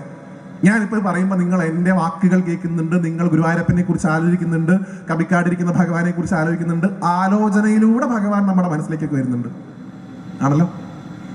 കൂടല്ലൂർ കുഞ്ഞിക്കാവ് തമ്പുരാന്റെ സപ്താഹത്തിന് പോയ പ്രിയപ്പെട്ടവരെ, ഗുരുവായൂരപ്പനെ കാണായിരുന്നു. അതാണ് പ്രത്യേകത. ഗുരുവായൂരപ്പൻ ഇങ്ങനെ നേരിട്ട് വന്നിരിക്കത്രേ മുമ്പിൽ, ഇങ്ങനെ വായിക്കും ഭാഗവതം. പെട്ടെന്ന് മുകളിലേക്ക് നോക്കി ഹരേ ഗുരുവായൂരപ്പ എന്ന് പറഞ്ഞ ഒറ്റ കിടത്താത്രേ ആ കൂത്തമ്പലത്തിൽ. അവിടേക്ക് നോക്കുന്ന സുഹൃതികളായിട്ടുള്ള ആളുകൾക്ക് ചിലർക്കൊരു മയിൽപ്പീലിയായിട്ട്, ചിലർക്കൊരു മഞ്ഞപ്പട്ടായിട്ട്, ചിലർക്കൊരു കായാമ്പൂ നിറമുള്ള ഒരു ഉണ്ണിയായിട്ട് ഭഗവാനെ നേരിട്ട് കാണാൻ പറ്റിയിരുന്നു. അതാണ് അദ്ദേഹത്തിന്റെ മഹത്വം. അദ്ദേഹം വായിക്കുമ്പോൾ ഗുരുവായൂരപ്പൻ ശ്രോതാവായിട്ട് ഇങ്ങനെ മുന്നിൽ വന്നിരുന്നിരുന്നു എന്നാണ്. ഓർത്തു നോക്കൂ അദ്ദേഹത്തിന്റെ മഹത്വം. അദ്ദേഹമാണ് ഈ സപ്താഹം നമ്മൾ ഇന്ന് കാണുന്ന രീതിയിലേക്ക് ഉണ്ടാക്കി തന്നത്. അദ്ദേഹത്തെ കുറിച്ച് നമ്മൾ പഠിക്കാതെ നമ്മൾ എത്ര സപ്താഹം കേട്ട് എന്താ കാര്യം? ആ മനുഷ്യനാണ് ഈ ഭാഗവതത്തിനെ ഇങ്ങനെ ഉയർത്തി വള്ളിയൂർ ഉൾപ്പെടെയുള്ള ആളുകളിലേക്ക് ഇങ്ങനെ കൊണ്ടുവന്ന് കൊടുക്കുന്നത്. കൂടല്ലൂർ കുഞ്ഞിക്കാവ് തമ്പുരാൻ ഉണ്ടാക്കിയെടുത്ത മണ്ണാണ് ഭാഗവതത്തിന്റെ മണ്ണ്. ഞങ്ങളെ പാലക്കാട് നിന്ന് ഒരു കുട്ടി, അദ്ദേഹത്തിന് വീട്ടിൽ നിന്ന് വലിയ പ്രയാസമായിരുന്നു ഇങ്ങനെ നിൽക്കാൻ. കുറേ കാലം ഇങ്ങനെ പോകുന്ന സമയത്തും പലതരത്തിലുള്ള ബുദ്ധിമുട്ടുകളുണ്ടായപ്പോൾ ആ കുട്ടി വെങ്കിടാചലപതി എന്ന് കാണാണ് ആ കുട്ടിയുടെ പേര്. അദ്ദേഹം ഗുരുവായൂർക്ക് പോയി. ഗുരുവായൂർ പോയിട്ട് അവിടെ ഒരു ഹോട്ടലിൽ ജോലിക്ക് നിന്നു. ഇപ്പോഴൊന്നും കേട്ടോ, അദ്ദേഹത്തിന്റെ കാര്യത്തെ ഞാൻ പറഞ്ഞു. എപ്പോഴും ഹോട്ടലിൽ ജോലി, അതിന് കിട്ടുന്ന പൈസ ഗുരുവായൂർ അമ്പലത്തിന്റെ മുകളിൽ കൂടെ അങ്ങോട്ടും ഇങ്ങോട്ടൊക്കെ നടക്കും. പക്ഷെ ആ ഗുരുവായൂർ ശ്രീലകത്തേക്കൊന്നും നോക്കി തൊഴില്ല. ഒരിക്കൽ ഈ അമ്പലത്തിന്റെ മുമ്പ് കൂടെ ഇങ്ങനെ പോകുമ്പോൾ എന്തോ ഒരു ശബ്ദം ഇങ്ങനെ കാതിലേക്ക് ഇങ്ങനെ വന്നു പോകുന്നതായിട്ട് തോന്നിയിത്രേ. നല്ല മനോഹരമായിട്ടുള്ള ശബ്ദം, ഒരു കീർത്തനം. കയ്യിലുണ്ടായിരുന്ന കുടവും പാത്രമൊക്കെ താഴെ വെച്ചിട്ട് എവിടെന്നാ വരണേ എന്ന് വിചാരിച്ച് അങ്ങനെ പോയി എന്നാണ്. ചെന്ന് അവസാനിച്ചത് കൂത്തമ്പലത്ത് കൂടല്ലൂർ കുഞ്ഞിക്കാവ് തമ്പുരാൻ ഭാഗവതം വായിക്കുന്നതിന് മുമ്പിലാണ്. ഇങ്ങനെ കേട്ടോണ്ടിരിക്കുക. അർത്ഥമൊന്നും അറിയില്ല, സംസ്കൃതമാണ്, ഒന്നും അറിയില്ല, ഇങ്ങനെ കേൾക്കുക. കേട്ടോണ്ടിരുന്നപ്പോഴാണ് അത്ര ഓർമ്മ വന്നത്, അയ്യോ പാത്രം പുറത്താണല്ലോ. ആരെങ്കിലും കൊണ്ടുപോയി കഴിഞ്ഞാൽ മുതലാളിക്ക് ഇന്ന് വൈകുന്നേരം കണക്ക് കൊടുക്കേണ്ടി വരും. കിട്ടണ 2 അണയും കിട്ടില്ല. പാത്രം എടുത്തിട്ട് വരാന്ന് പെട്ടെന്ന് ബോധോദയം ഉണ്ടായിട്ട് അമ്പലത്തിൽ നിന്ന് ഇറങ്ങി വരുമ്പോൾ മണിയടി കേട്ടു എന്നാണ്. മണിയടി കേട്ട ദിക്കിലേക്ക് തിരിഞ്ഞു നോക്കി. ശ്രീലകത്ത് ഭഗവാന്റെ ഉച്ചപൂജ കഴിഞ്ഞ് നട തുറന്ന സമയാത്ര. ഒറ്റ തവണയെ നോക്കിയുള്ളൂ. അതോടുകൂടി ആ കുട്ടി ഗുരുവായൂരപ്പന്റെ പരമഭക്തനായി എന്നാണ്. പിന്നെ ഭഗവാന്റെ കൂടെ ആയിരുന്നു ജീവിതം. അങ്ങനെ എത്രയോ നാളുകൾ നിരീശ്വരവാദിയായി നടന്ന്, ഗുരുവായൂരപ്പനൊന്നുമില്ല, ഗുരുവായൂരപ്പൻ വെറും കല്ല് എന്ന് പറഞ്ഞ് നടന്നൊരു മനുഷ്യൻ ഭാഗവതത്തിലൂടെ, ശ്രവണത്തിലൂടെ ഭഗവാന്റെ പരമഭക്തനായി മാറിയെന്നാണ്. ആ മനുഷ്യൻ ഒരു ദിവസം ഇങ്ങനെ ഭാഗവതം കുടലൂർ വായിക്കുന്നത് കേട്ട് കേട്ട് കേട്ട് ഒരു നിമിഷത്തിൽ അങ്ങനെ കൂത്തമ്പലത്തിൽ നിന്ന് എഴുന്നേറ്റ്, ഇന്നത്തെ ഗുരുവായൂരെന്നല്ല, തിരക്കൊന്നുമില്ല, ആ ബലിക്കലിന്റെ മുമ്പ് കൂടെ നേരിട്ട് കയറി ചെല്ലാം, അങ്ങനെ കയറി ചെന്നു. ശ്രീകോവിലിന്റെ മുമ്പിൽ പോയിട്ട് ഗുരുവായൂരപ്പനെ കുറെ നേരം നോക്കിയിരുന്നു. ഒറ്റ കിടത്തം നമസ്കരിച്ചു. എത്രയോ ആളുകൾ ഇങ്ങനെ തട്ടിത്തടഞ്ഞ് അദ്ദേഹത്തിന്റെ ഇടയിൽ കൂടെ ഒക്കെ പോകുന്നുണ്ട്. ആരും വിളിച്ചൊന്നുമില്ല. അദ്ദേഹം നമസ്കരിച്ച് ഇങ്ങനെ കിടക്കന്നെ. കുറെ സമയം കഴിഞ്ഞിട്ട് എഴുന്നേറ്റില്ല. വിളിച്ചു നോക്കിയപ്പോൾ ആളനക്കല്യാണാണ്. അങ്ങനെ ഭഗവാൻ ലയിച്ചു അദ്ദേഹം. അങ്ങനെയുള്ള മഹാത്മാക്കളായിട്ടുള്ള ഭക്തരെ ഉണ്ടാക്കിയെടുത്ത കൂടല്ലൂർ കുഞ്ഞിക്കാവ് തമ്പുരാൻ. അദ്ദേഹത്തിന്റെ ഒരു പ്രത്യേകത, അദ്ദേഹത്തെ പോലെയൊക്കെയുള്ളത്, ശ്രീധരേട്ടനെ പോലുള്ള ആചാര്യന്മാര് നമുക്ക് വേണം. പ്രിയപ്പെട്ടവരെ, നിങ്ങൾ ഗുരുവായൂരപ്പനോട് പ്രാർത്ഥിക്കേണ്ടത് എന്നെ പോലുള്ള പ്രഭാഷകരെ കിട്ടണമെന്നൊന്നുമല്ല, ഇദ്ദേഹത്തെ പോലെയൊക്കെയുള്ള ആചാര്യന്മാരെ നമുക്ക് കിട്ടണേ ഭഗവാനെ. കുടലൂർ ഇങ്ങനെ നടന്നു പോകുന്ന സമയത്ത് ഒരാൾ ഇരുന്ന് ഇങ്ങനെ കരയുണ്ട്. ഇത്ര ആര് കരഞ്ഞാലും അങ്ങോട്ട് പോയിട്ട് സംസാരിക്കും കൂടലൂര്. എന്താ പറ്റി? മോൾക്ക് 30 വയസ്സായി തിരുമേനി. അദ്ദേഹത്തിന് ഈ ജാതി മതം ഒന്നും ഉണ്ടായിരുന്നില്ല. എല്ലാവരോടും പോയി വർത്താനം പറയും. തീണ്ടലും തൊടിയിലൊന്നും ഉണ്ടായിരുന്നില്ല. എത്രയോ, ഞാൻ പറഞ്ഞില്ല, എത്രയോ പാട്ടം കിട്ടുന്ന വലിയ ജന്മിയാണ്, നമ്പൂതിരിയാണ്. എന്നാലും ആര് കരയണ് കണ്ടാലും അവരുടെ അടുത്ത് പോയിട്ട് എന്താ പറ്റി? തിരുമേനി 30 വയസ്സായി മോൾക്ക്, ഒരു ആലോചന പോലും വരുന്നില്ല. അദ്ദേഹം ചിലപ്പോൾ എവിടേക്കെങ്കിലും പോകുന്ന വഴിക്കായിരിക്കും ഇദ്ദേഹത്തെ കണ്ടിട്ടുണ്ടാവുക. പോയ പോക്കിന് തിരിച്ചു നടക്കും ഗുരുവായൂർക്ക്. പോയി നടയുടെ മുമ്പിൽ പോയിട്ട് നിന്നിട്ട് പറയത്രേ, കണ്ണാ പാവം, എത്ര നാളായി അവിടെ നിന്ന് കരയണം, ഞാൻ തന്നെ കാണുന്നു. ഞാൻ അപ്പൊ ചോദിക്കുമ്പോൾ അദ്ദേഹം തന്നെ പറയണേ, ഒന്ന് നടത്തി കൊടുത്തൂടെ, നന്നായിട്ട്, നല്ല കുട്ടിയല്ലേ, നടത്തി കൊടുക്കണം കേട്ടോ എന്നൊക്കെ പറഞ്ഞ അവിടെ നിന്ന് പോരും. പിന്നെ പോകുമ്പോൾ ഇയാൾ ഇരുന്ന് കരയുന്നത് കാണും. എന്തേ, ഒന്നും വഴി ഉണ്ടായില്ലേ, ശരിയായില്ലേ? ഇല്ല, ശരിയായില്ല തിരുമേനി, ഇപ്പോഴും അതേ അവസ്ഥ തന്നെ. വീണ്ടും ഗുരുവായൂർക്ക് പോവും, ഗുരുവായൂരപ്പനടുത്ത് പോവും. കൃഷ്ണ, നല്ല ഭാഷയിൽ ഞാൻ പറഞ്ഞു, അയാൾക്കത് നടത്തി കൊടുക്കണം എന്ന് ഞാനാണ് പറഞ്ഞത്. ഞാൻ അയാളോട് ഏറ്റിട്ടാണ് വന്നിരിക്കുന്നത്. നടത്തി കൊടുക്കണം. തിരിച്ചു നടക്കും. 2 ദിവസം കഴിഞ്ഞ് ഇയാളിരുന്ന് കരയും. വീണ്ടും പോവും. നടന്നില്ലേ? നടന്നില്ല. ഗുരുവായൂരപ്പൻ്റെ അടുത്ത് പോവില്ല. പിന്നെ തെറ്റി നടക്കും ഗുരുവായൂരപ്പനോട്, പിണങ്ങി നടക്കും ഗുരുവായൂരപ്പനോട്, മിണ്ടില്ല, ശ്രീലകത്തേക്ക് നോക്കില്ല. ഇയാൾ ഓടി വന്ന് പറയും, നടന്നു വിട്ടോ കല്യാണം. അപ്പ പോവും ഗുരുവായൂരപ്പൻ്റെ അടുത്തേക്ക്. ഇങ്ങനെ പറഞ്ഞാലേ കേൾക്കുള്ളൂ എന്ന് എനിക്കറിയാം എന്ന് പറയത്രേ. നോക്കൂ, അതാണ് നിങ്ങൾക്ക് വേണ്ടി, നമ്മൾ അപേക്ഷിക്കുന്ന ആൾക്കാർക്ക് വേണ്ടി ഗുരുവായൂരപ്പൻ്റെ അടുത്ത് തല്ലുകൂടി ആവശ്യങ്ങൾ നേടിയെടുത്ത് കൊടുക്കുന്ന ആചാര്യന്മാർ നമുക്കുണ്ടായിരുന്നു. അതാണ് അദ്ദേഹത്തെ പോലുള്ള ആൾക്കാരുടെ മഹത്വം. നമുക്കൊക്കെ ഒരു പുഷ്പാഞ്ജലി കഴിക്കാന്ന് പറഞ്ഞാൽ നമ്മൾ പുഷ്പാഞ്ജലി കഴിക്കും. ഉണ്ടായി, ഇല്ലെങ്കിൽ ഇല്ല, അത്രേ ഉള്ളൂ. അവിടെ ഗുരുവായൂരപ്പൻ്റെ നിന്ന് പിടിച്ചു വാങ്ങി കൊടുക്കും. 12,000 രൂപ മാസം ഇല്ലത്തുനിന്ന് കിട്ടുന്നത് ഗുരുവായൂർ അമ്പലത്തിന് വേണ്ടി ചെലവാക്കുന്ന അദ്ദേഹം 10 പൈസ ചിലപ്പോൾ കയ്യിലുണ്ടാവില്ല. ഒരാൾ വന്ന് സങ്കടം പറയും, ഭഗവാനെ ഇന്ന കാര്യമുണ്ട്, ഇന്നൊരു പരിപാടി ഉണ്ട് വീട്ടില്, 10ന്റെ പൈസ എടുക്കാനില്ല, എന്തെങ്കിലും വകുപ്പുണ്ടാവുമോ? കൂടലൂര് എവിടെയെങ്കിലും നിന്ന് കേൾക്കുണ്ടാവും. ഓടി വരും. ഗുരുവായൂരപ്പന്റെ തൃപ്പടി ഇരിക്കുന്ന പൈസ മുഴുവൻ എടുത്തിട്ട് കൊടുക്കും. നടത്തോ, ഒരാളും ചോദിക്കില്ല. ഗുരുവായൂരപ്പന്റെ തൃപ്പടിയിൽ ആൾക്കാർ വെച്ച പൈസ എടുത്തിട്ട് എന്നാ കൊണ്ടോയിക്കോ, ഇത് ഇനി വേണം, വേണ്ട, മതി, ശരി പൊക്കോ, എന്നത് ബാക്കിയുള്ള ആൾക്കാർ വരുമ്പോൾ എടുത്തോട്ടെ, മാറ്റി വയ്ക്കും. എന്തുകൊണ്ട് ഇത് എടുത്ത് കൊടുക്കുന്നു? ഞാനും ഗുരുവായൂരപ്പനും തമ്മിലുള്ള ബന്ധം, അത് മതി. ചോദിച്ചാൽ ഞാൻ പറഞ്ഞോളാന്ന് പറയുന്നു കൂടലൂര്. ആരാണ് ഈ ഭാഗവത സപ്താഹം എന്ന് പറയുന്ന, ഇന്ന് കാണുന്ന രീതിയിൽ ഈ ഭാഗവതത്തിന്റെ സപ്താഹ യജ്ഞത്തെ ഈ സ്ട്രക്ചറൈസ് ചെയ്തത്? ഇങ്ങനെയൊക്കെയാണ് വേണ്ടത് കേട്ടോ. രാവിലെ ഇന്ന സമയത്ത് സഹസ്രനാമം, ഇത്ര സമയം പാരായണം, ഇത്ര സമയം പ്രഭാഷണം, ഈ സമയത്ത് ഭക്ഷണം, ആ ഭക്ഷണത്തിന് മുമ്പ് ചിലപ്പോൾ കീർത്തനം, അത് കഴിഞ്ഞ് പാരായണം, പ്രഭാഷണം, ദീപാരാധന, ഇങ്ങനൊരു ക്രമം ഉണ്ടാക്കിയൊരു മനുഷ്യനുണ്ട്, ഒരു മഹാത്മാവ്. അദ്ദേഹം ഉണ്ടാക്കി തന്ന മണ്ണിൽ ചവിട്ടി നിന്നിട്ടാണ് നമ്മൾ ഇന്ന് ഭാഗവതം കേൾക്കുന്നത്. ആരാത്? അദ്ദേഹത്തിന്റെ പേര് വള്ളിയൂരല്ല.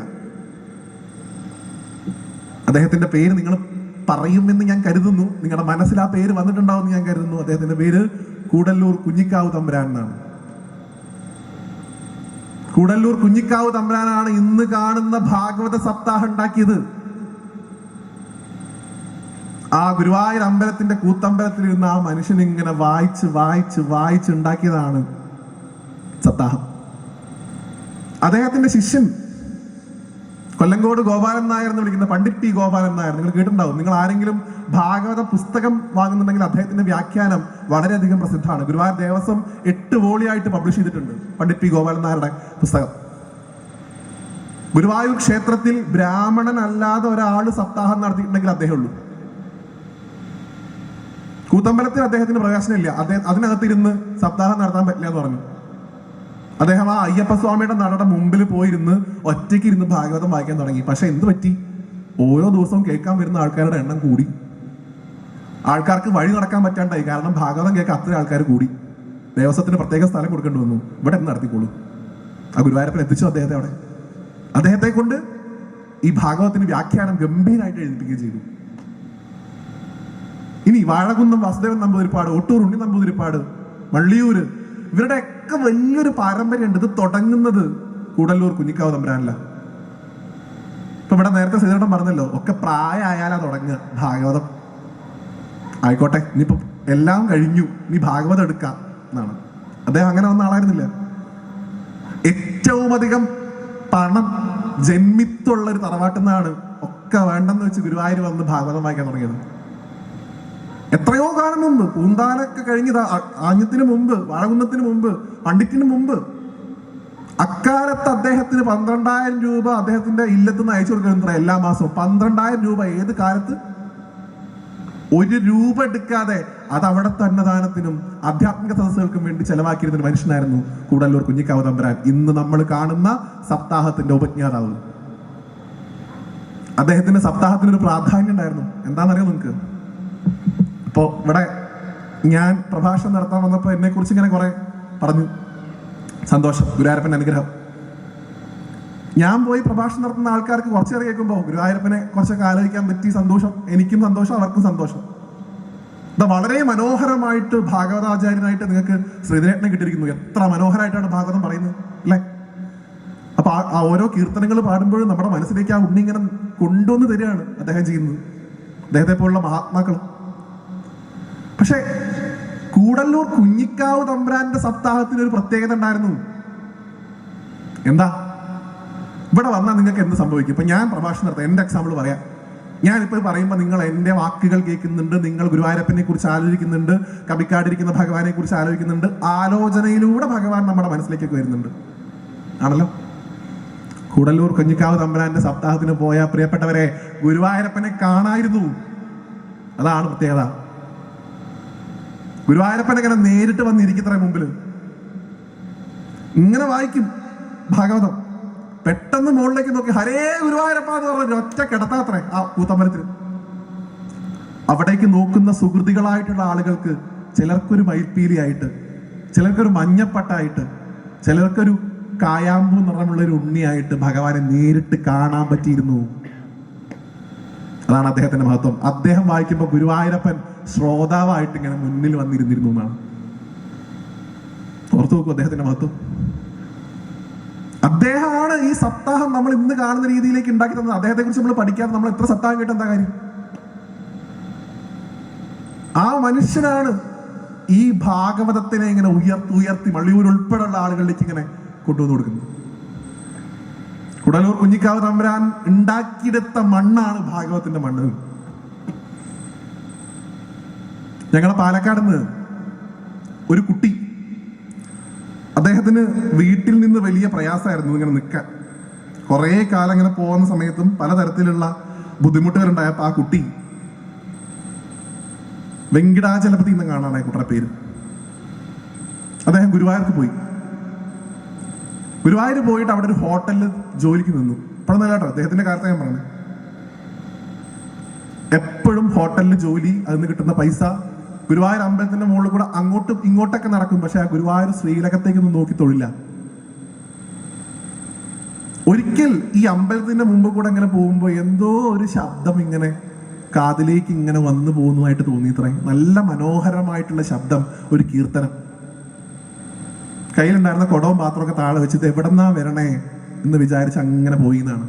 ചെന്ന് അവസാനിച്ചത് കൂത്തമ്പലത്ത് കുടലൂർ കുഞ്ഞിക്കാവ് തമ്പുരാൻ ഭാഗവതം വായിക്കുന്നതിന് മുമ്പിലാണ്. ഇങ്ങനെ കേട്ടോണ്ടിരിക്കുക. അർത്ഥമൊന്നും അറിയില്ല, സംസ്കൃതമാണ്, ഒന്നും അറിയില്ല, ഇങ്ങനെ കേൾക്കുക. കേട്ടോണ്ടിരുന്നപ്പോഴാണ് അത്ര ഓർമ്മ വന്നത്, അയ്യോ പാത്രം പുറത്താണല്ലോ.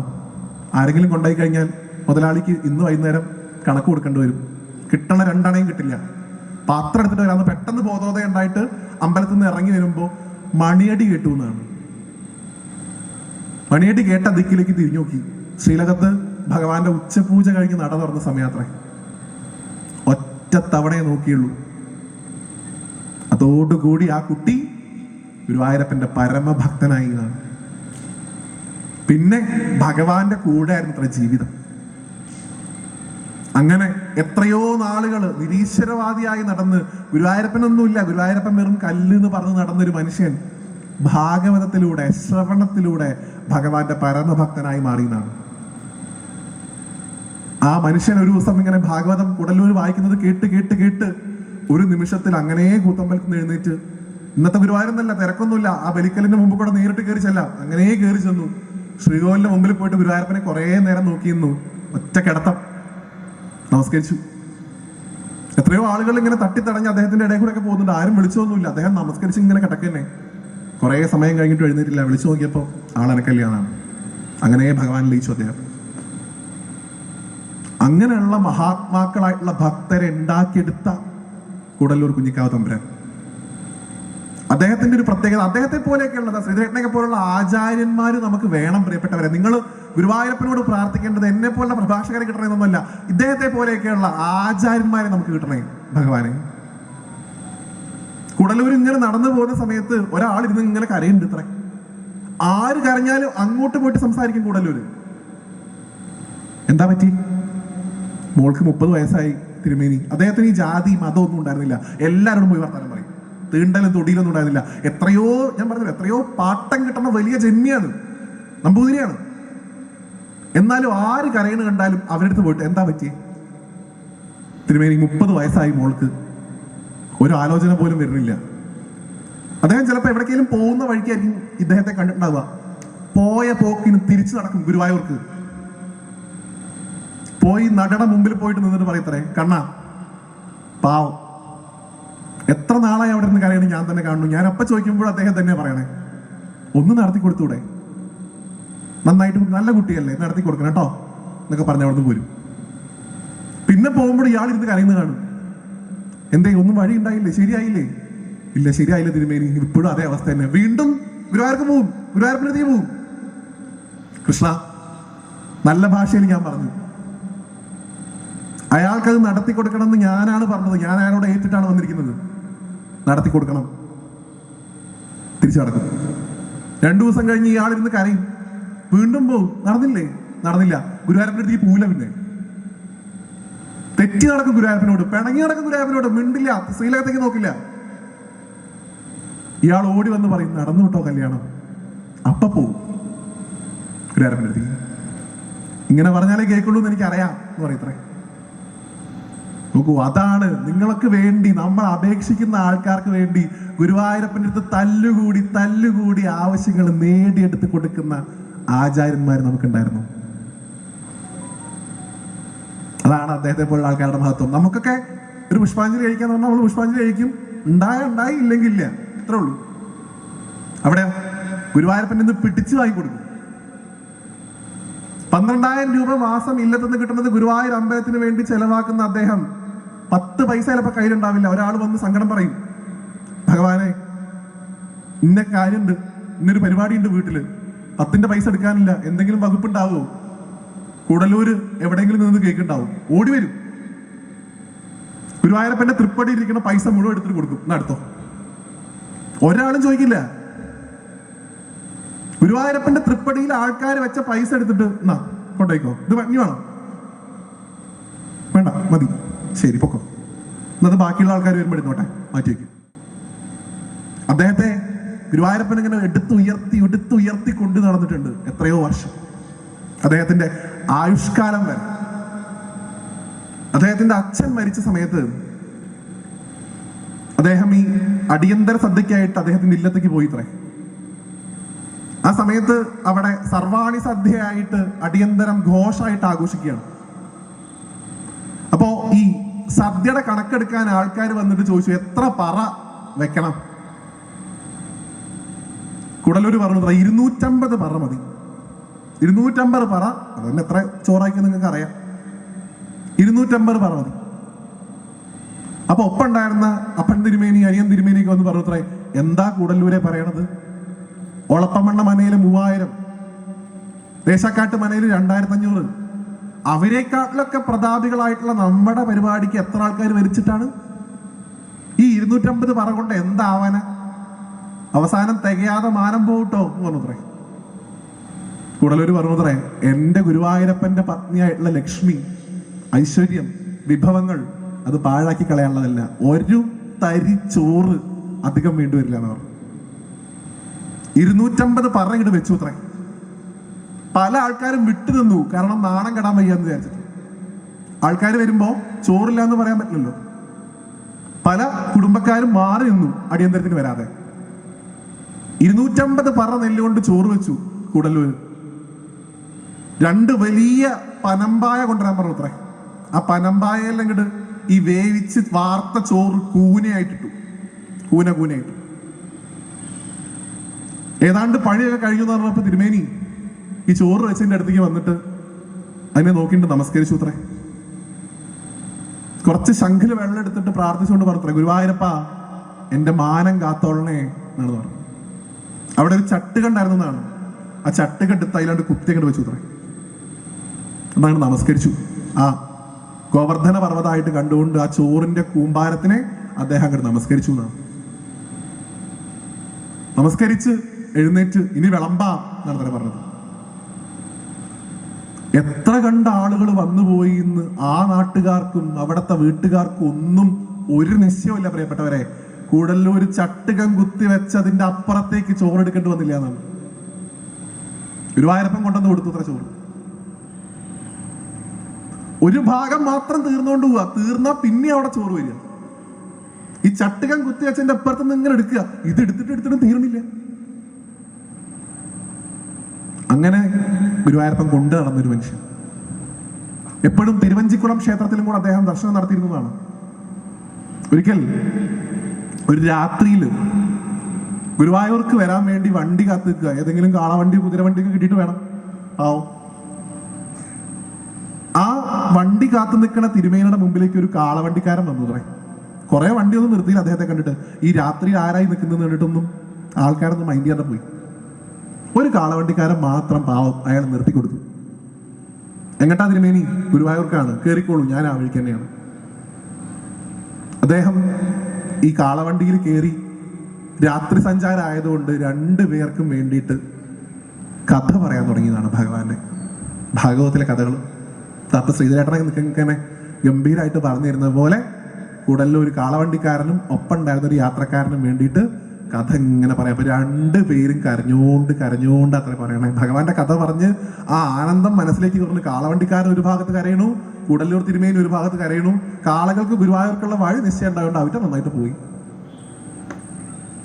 ഏതാണ്ട് മമ്മിയൂർ ക്ഷേത്രത്തിന്റെ അവിടെ എത്തിയ സമയത്ത് ഇയാൾ ഏകദേശം എത്താറായി എന്ന് മനസ്സിലാക്കിയ കൂടല്ലൂര് വണ്ടിയിൽ നിന്ന് ഇറങ്ങാൻ ഭാവിക്കുന്നതിന് മുമ്പ് ഇദ്ദേഹത്തിന് പൈസ കൊടുക്കണമല്ലോ.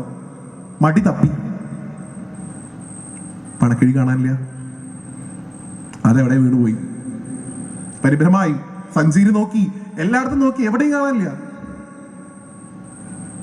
വണ്ടി നിർത്തി ഗുരുവായൂർ അമ്പലത്തിന്റെ മുമ്പിൽ ഏതാണ്ട് കുറച്ച് ദൂരം കിഴക്കേ ഗോപുരത്തിന്റെ അവിടെ നിന്ന് വണ്ടി ഇങ്ങനെ നിർത്തി. തിരുമേനി ഇറങ്ങിക്കോളെന്ന് പറഞ്ഞ ഉടനെ ഇദ്ദേഹം ചാടി ഇറങ്ങി ഈ കാളവണ്ടിക്കാരന്റെ കാലിലൊക്കെ വീണു. ഹരേ നാരായണ, ഗുരുവായൂരപ്പ ക്ഷമിക്കണം, ഞാൻ പറ്റിച്ചതല്ല, ഞാൻ വഞ്ചിച്ചതല്ല, എന്റെ പണക്കിഴി എവിടെ വീണു പോയതാണ്, എന്നോട് ക്ഷമിക്കണേ, എന്നോട് ദേഷ്യം തോന്നരുതെന്ന് പറഞ്ഞിട്ട് അദ്ദേഹം കരയാൻ തുടങ്ങി.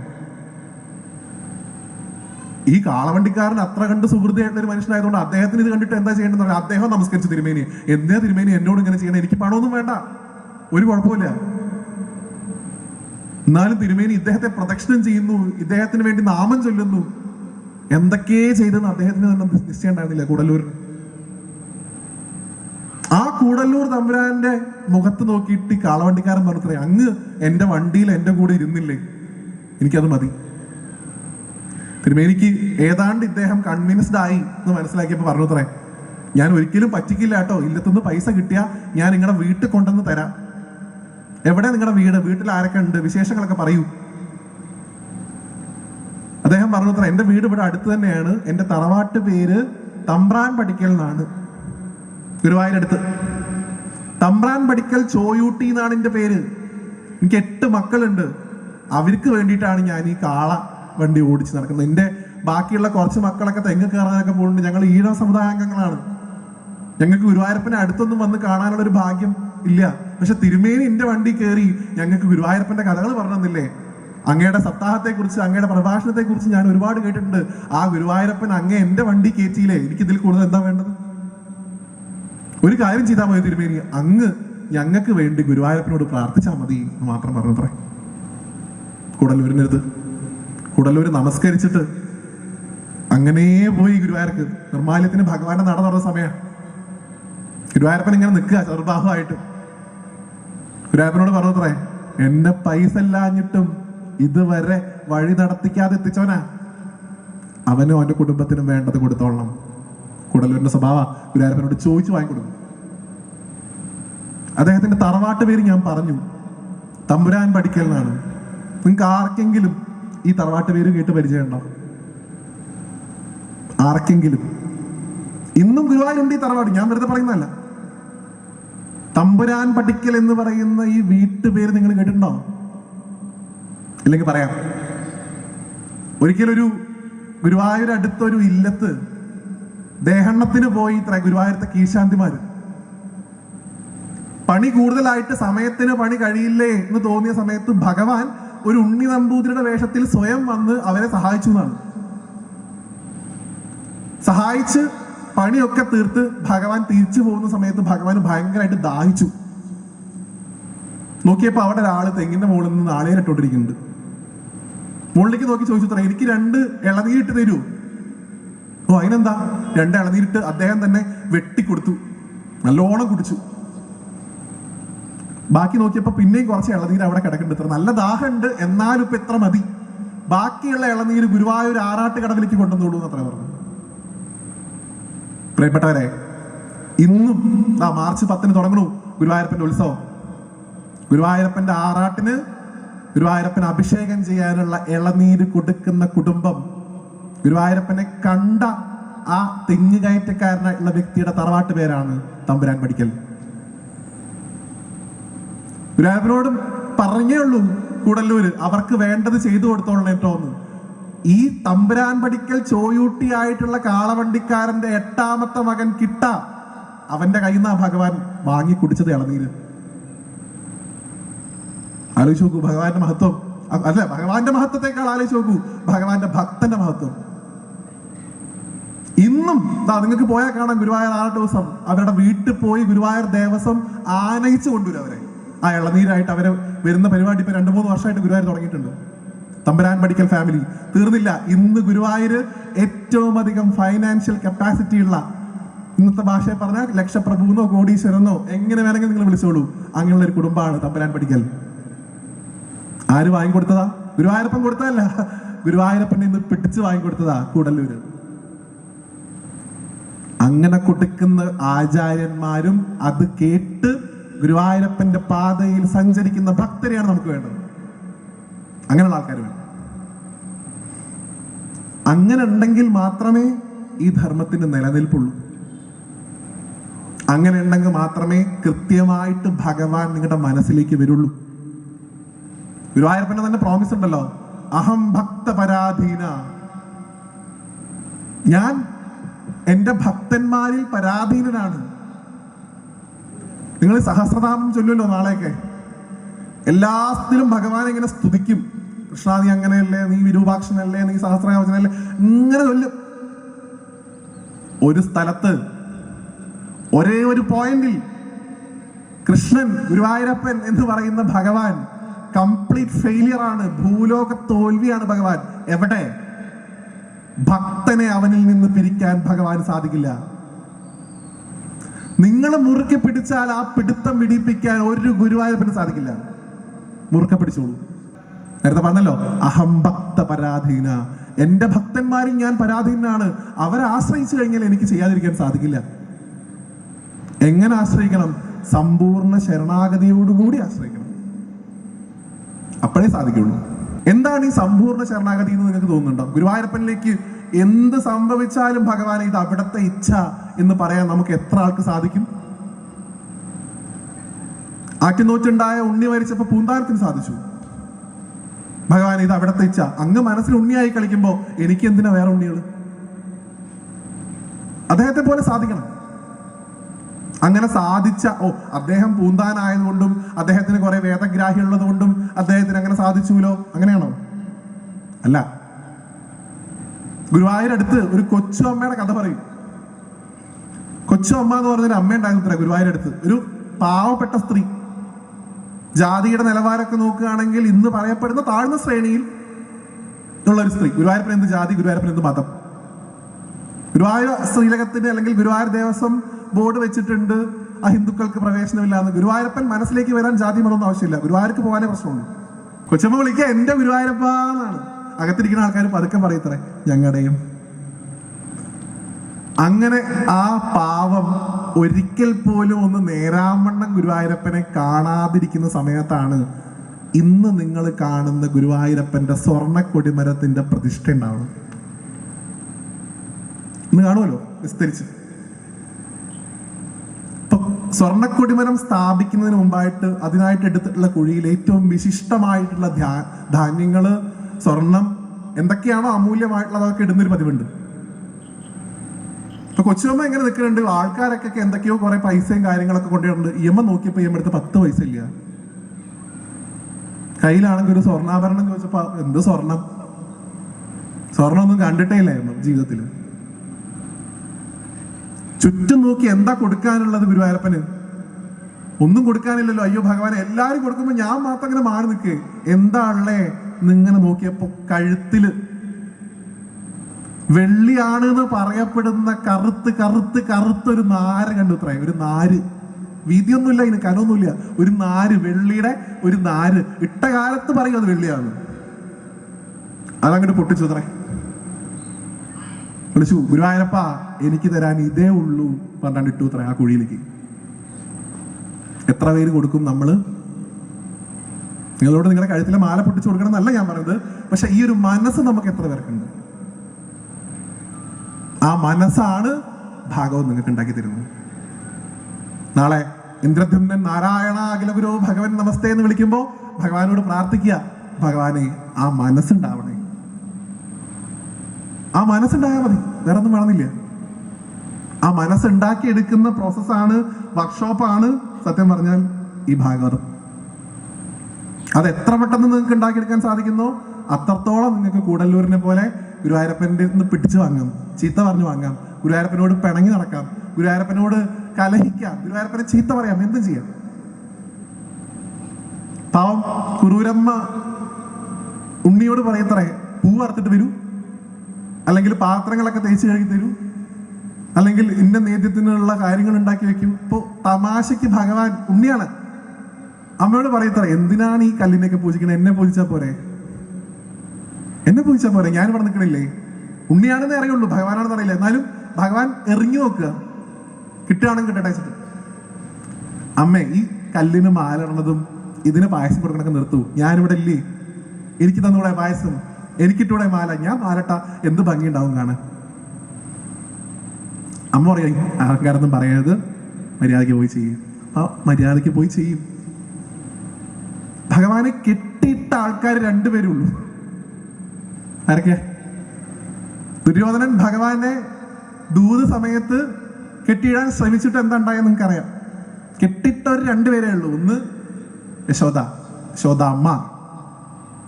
രണ്ടോ കെട്ടിയിടാൻ സമയം കിട്ടില്ല. അപ്പൊ എന്ത് ചെയ്തു? കറിക്കലം കൊണ്ട് മൂടി വെച്ചു, കിടക്കവിടെ. ഞാൻ പറഞ്ഞല്ലോ, ഭഗവാന് അതിൻ്റെ അകത്ത് പുറത്തു പോകാൻ സാധിക്കില്ല. കാരണം എന്താ? ഭക്തന്റെ ലോക്ക. അതിന്റെ ലോക്ക് എന്താ? അതിന്റെ പൂട്ട് എന്താ? ഭക്തിയാകുന്ന പൂട്ട്, ഭക്തിയാകുന്ന കയറുകൊണ്ട് കെട്ടിയാൽ ഭഗവാൻ പോവില്ല. അത് കൊച്ചുമ്മയുടെ ആ ദ്രവിക്കാനായിട്ടുള്ള വെള്ളിയുടെ നാരായാലും ഭഗവാൻ പോവില്ല. ഭഗവാൻ അവിടെ കിടക്കും. നിങ്ങൾക്ക് അങ്ങനെ കൊണ്ട് നടക്കാം. ഈ ഫോട്ടോയിലൊക്കെ നിൽക്കണ പോലെ കാലൊക്കെ പിടിച്ചൊക്കെ നിൽക്കും. ഇങ്ങനെ നിൽക്കുന്ന പറഞ്ഞാൽ അങ്ങനെ നിൽക്കും. ഇങ്ങനെ നിൽക്കും ഭഗവാൻ. നിങ്ങൾ പറഞ്ഞു കഴിഞ്ഞാൽ ചെയ്യിപ്പിക്കാനുള്ള ശേഷിയുള്ള എത്രയോ ആളുകൾ ചിലപ്പോൾ ഇത് കേട്ടുകൊണ്ടിരിക്കണ്ടാവും. എന്താ വരുന്നതൊക്കെ പറയണേ?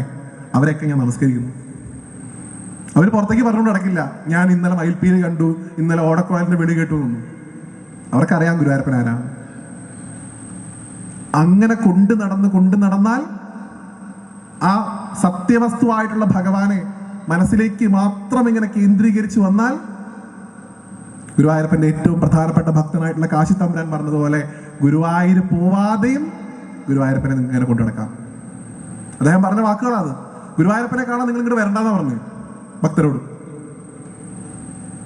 ഗുരുവായൂരപ്പനെ കാണാൻ എന്തിനാ ഗുരുവായൂർ വരണം? നിങ്ങൾ വിളിച്ചാൽ അവിടെ ഉണ്ട് ഗുരുവായൂരപ്പൻ. അതായത് ഗുരുവായൂർക്ക് വരേണ്ട യാതൊരു ആവശ്യമില്ല. പിന്നെ ഗുരുവായൂർക്ക് വരണം എന്തിന്? ഇവിടത്തെ ഈ നാമജപങ്ങളിൽ പങ്കെടുക്കാൻ, ഇവിടത്തെ ഈ ആലഭാരങ്ങൾ കാണാൻ, ഇവിടത്തെ ശീവേലി കാണാൻ, ഇവിടത്തെ പ്രസാദോട്ട് കഴിക്കാൻ, അതിന് ഇങ്ങോട്ട് പോന്നോളൂ. അല്ലാതെ ഗുരുവായൂരപ്പനെ കാണാൻ ഗുരുവായൂർക്ക് വരേണ്ട ആവശ്യമില്ല. നിങ്ങൾ അറിഞ്ഞു വിളിച്ചാൽ അവിടെ ഉണ്ട് ഗുരുവായൂരപ്പൻ. അതുകൊണ്ടാണല്ലോ എനിക്ക് ഗുരുവായൂരപ്പന്റെ ഏറ്റവും ഇഷ്ടപ്പെട്ട ലീലകളിൽ ഏത്, ഈ സമീപകാലത്ത് നടന്ന ലീലകളിൽ ഏതെന്ന് ചോദിച്ചു കഴിഞ്ഞാൽ ഞാൻ പറയും മഞ്ജുളയാണ്.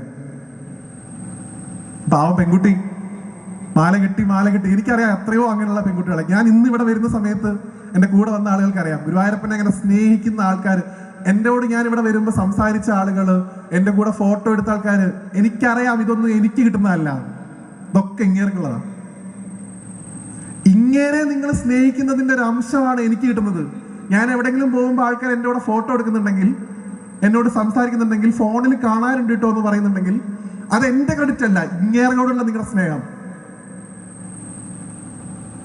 ഞാൻ ഇന്ന് കോട്ടയത്ത് വന്ന് സ്റ്റേ ചെയ്യുന്ന സമയം തൊട്ട് എന്നെ വിളിച്ചുകൊണ്ടിരുന്ന ഒരു കുട്ടിയുണ്ട്, അശ്വതി. ഇവിടെ വന്ന ആൾക്കാർക്ക്, എന്നെ കൊണ്ടുവന്ന ആൾക്കാർക്ക് അറിയാം. ഇടയ്ക്കിടയ്ക്ക് വിളിച്ച് ചോദിക്കുക, ഏട്ടൻ എവിടെ എത്തി. ഞാൻ വള്ളിയൂർക്ക് വരുന്നുണ്ടെന്ന് പറഞ്ഞപ്പോൾ ആ കുട്ടി കോളേജിൽ നിന്ന് നേരെ പോയിരിക്കുകയാണ് വള്ളിയൂർക്ക്. 6:30 വരെ ആ കുട്ടിയെ ഞാൻ നിർത്തിച്ചു. 4 മണി മുതൽ നിങ്ങൾ ആലോചിക്കണം, 2.5 മണിക്കൂർ. ഞാൻ ചെന്നപ്പോ ഒരു പരിഭവം ഇല്ലാതെ, ഒരു തരത്തിലുള്ള ദേഷ്യപ്പെടലും ഇല്ലാതെ ആ കുട്ടി എൻ്റെ അടുത്തേക്ക് വന്നു. കുറച്ച് ഉണ്ണിയപ്പം തന്നു, ഇത് എൻ്റെ വീട്ടിലുണ്ടാക്കിയതാണ്. ഒരു ഗുരുവായൂരപ്പന്റെ ഫോട്ടോ തന്നു, വരച്ചത്. ആ കാറിലുണ്ട്, ആ നീല കാറിൽ. ഞാൻ വേണമെങ്കിൽ നിങ്ങൾക്ക് പോകുമ്പോൾ കാണിച്ചു തരാം. ഇത് ഞാൻ വരച്ചതാണ്. ഞാൻ പറഞ്ഞു ഇത് ഫ്രെയിം ചെയ്യും ഞാൻ. അതൊന്നും വേണ്ട ഏട്ടാ, അത് ഞാൻ ഏട്ടന് വേണ്ടി വരച്ചു തന്നാണ്. എൻ്റെ കൂടെ 2 ഫോട്ടോ എടുക്കുമോ? എനിക്ക് ഫോണില്ല ഏട്ടാ, എനിക്കൊന്ന് ഫോട്ടോ എടുത്തിട്ട് അയച്ചു തരുമോ? ഞാൻ ആ ഫോട്ടോ എടുത്തിട്ടുണ്ട് ഈ ഫോണിൽ, ഞാൻ അയച്ചു കൊടുത്ത കുട്ടിക്ക്. ഇതൊക്കെ ഞാൻ പ്രഭാഷണം നടത്തുന്നതുകൊണ്ട്, എൻ്റെ വീഡിയോ കാണുന്നതുകൊണ്ടും നെവർ നെവർ നെവർ നിങ്ങൾക്ക് ഗുരുവായൂരപ്പനോടുള്ള ഇഷ്ടം, ആ സ്നേഹത്തിന് പരിധി നിശ്ചയിക്കാതെ, ആ സ്നേഹത്തിന് ഒരു ലിമിറ്റ് വെക്കാതെ നിങ്ങൾക്ക് എത്ര കാലം കൊണ്ടു നടക്കാൻ സാധിക്കുമോ അത്രത്തോളം കൊണ്ടു നടന്നോളൂ.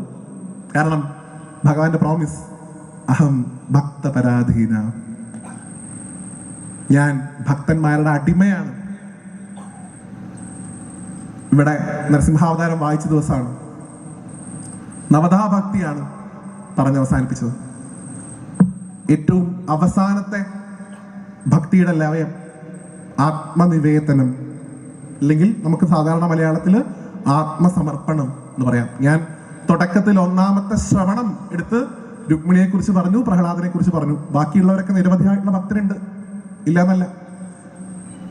അവസാനത്തെ ഒരു തലം ആത്മനിവേദനം. ഭഗവാനെ എന്നെ തന്നെ എടുത്തോളൂ, ഒരു കുഴപ്പമില്ല. അങ്ങനെ ചെയ്ത ഒരാളെ കുറിച്ച് ഭാഗവതം പറയുന്നു. ഭഗവാൻ എന്നെ തന്നെ എടുത്തോ എന്ന് പറഞ്ഞ് ഭഗവാൻ കൊടുത്ത ഒരേ ഒരാൾ. നിരവധി ആൾക്കാർ കൊടുത്തിട്ടുണ്ടെങ്കിലും അതിൽ ഏറ്റവും കേമൻ, അതും ഭഗവാൻ സർട്ടിഫൈ ചെയ്തതാ. ആരാത്? ഭഗവാനെ എന്നെ എടുത്തു എന്ന് പറഞ്ഞ ആള് നമ്മുടെ സ്വന്തമായിട്ടുള്ള ആളാണ്. ആരാണത്? സാക്ഷാൽ മഹാബലി. വാമനമൂർത്തിയായിട്ട് ഭഗവാൻ ഇങ്ങനെ മുമ്പിൽ ത്രിവിക്രമായിട്ട് നിൽക്കുക, ലോകം മൊത്തം വ്യാപിച്ചുകൊണ്ട്. എവിടെ വെക്കണം 3ാമത്തെ അടി? ഒരു സംശയം ഉണ്ടായിരുന്നില്ല, ഭഗവാൻ എന്നെ എടുത്തോ. ആ മഹാബലി ചെയ്തവനായത് കൊണ്ടാണ് മഹാബലിയായത്. ഒരാൾക്ക് കൊടുക്കാൻ സാധിക്കുന്ന ഏറ്റവും വലിയ സ്വത്ത് ഭഗവാൻ എന്താ? അവനവനെ തന്നെയാ. കാരണം അവനവനും ഭഗവാനും തമ്മിൽ ഭേദമില്ല. തന്നെ ഭഗവാന് കൊടുത്ത ബലിയോട് ഭഗവാൻ എത്ര കണ്ട് സ്നേഹം ആലോചിച്ചു നോക്കൂ. ഇന്നും പാതാളത്തിൽ ഭഗവാനാണ് ബലിക്ക് കാവൽ നിൽക്കുന്നത്. ഒരു രസകരമായിട്ടുള്ള കാര്യം പറയാം. ഇത് ഭാഗവതത്തിൽ ഉണ്ടോന്ന് ചോദിച്ചാൽ എനിക്ക് വലിയ നിശ്ചയമില്ല. എന്നാലും ഞാൻ ഭാഗവതം മാത്രം കൂട്ടിയത് പോയാൽ ചിലപ്പോൾ ഇവിടെ ഭാഗവതം അല്ലാത്ത ചില ആൾക്കാർ ഇത് കേൾക്കൊണ്ടിരിക്കുന്നുണ്ട്, ഇവിടെ റെക്കോർഡ് ചെയ്യപ്പെടുന്നുണ്ട്. ബലിയോട് ഭഗവാൻ ചോദിച്ചത്, ബലി നിന്റെ ഈ ഭക്തിയിൽ ഞാൻ സംപ്രീതനായിരിക്കുന്നു. ഇത്ര കണ്ട് എന്നോടുള്ള ഭക്തിയുള്ള നിനക്ക് ഒരു വരം തരാൻ ഞാൻ ആവശ്യപ്പെടുന്നു. നിനക്ക് എന്നോട് ചോദിക്കാം, നിനക്ക് എന്ത് വരാണ് വേണ്ടത്? ബലി നമ്മുടെ കണക്കിൽ ചിങ്ങമാസത്തിലെ തിരുവോണത്തിൽ വന്നോളണേ എന്ന് ചോദിച്ചു എന്നാണ്. അതവിടെ നിൽക്കട്ടെ, അതവിടെ ഉണ്ടായിക്കോട്ടെ കഥ, അതിനെക്കുറിച്ചൊക്കെ നമ്മൾ പോകുന്നില്ല. ബലി ഭഗവാനോടൊരു വരം ചോദിച്ചു അത്രേ. എന്താണ് ആ വരം? അല്ലയോ ഭഗവാനെ, ഈ ലോകത്തിന്റെ മുഴുവൻ ഉടമസ്ഥനാണ് അവിടെ നിന്ന്. അങ്ങ് ഈ നിസാരനായിട്ടുള്ള എന്റെ മുമ്പിൽ ഒരു യാചകനായിട്ട് വന്നു നിന്നില്ലേ?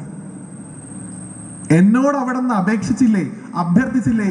നമ്മുടെ നാടൻ ഭാഷ പറഞ്ഞ എന്നോട് അവിടെ നിന്ന് എരന്നില്ലേ? 3 അടി മണ്ണ്. ഭഗവാനെ, എനിക്ക് ഒരേ ഒരു വരം മതി. ഇനി ഒരിക്കലും അങ്ങ് ഒരാളുടെ മുമ്പിലും കൈനീട്ടരുത്. അങ്ങ് ആരുടെയെങ്കിലും മുമ്പിൽ കൈനീട്ടിയ ചരിത്രമുണ്ടെങ്കിൽ അത് ബലിയുടെ മുമ്പിലാവണം. ഭഗവാൻ തഥാസ്തു അത്ര പറഞ്ഞു. അതുകൊണ്ടാണ് പോലും ഭഗവാൻ വെണ്ണ കട്ടെടുത്തത്. ചോദിച്ചു കഴിച്ചിട്ടുണ്ടോ കൃഷ്ണൻ? കുറച്ച് വെണ്ണ തരുമോ പറഞ്ഞിട്ടുണ്ടോ? ഇല്ല, തല്ലി പൊട്ടിച്ചെടുത്തു. കാരണം എന്താ? ബലിക്ക് കൊടുത്തിട്ടുണ്ട് വാക്ക്, ഇനി ഒരാളുടെ മുമ്പിൽ ഞാൻ കൈനീട്ടില്ല. എന്നിട്ടോ സ്വയം അസുരവംശത്തിൽപ്പെട്ട ആ മനുഷ്യന് കാവലായി ഇന്നും പാതാളത്തിൽ പോയി നിൽക്കും. ഒരു വടി പിടിച്ച് സെക്യൂരിറ്റി പണിയെടുക്കുന്നു. ഗുരുവായൂരപ്പൻ നിങ്ങളുടെയും സെക്യൂരിറ്റി ആവും, നിങ്ങളുടെയും പാതാവുകാരനാവും ഭഗവാൻ.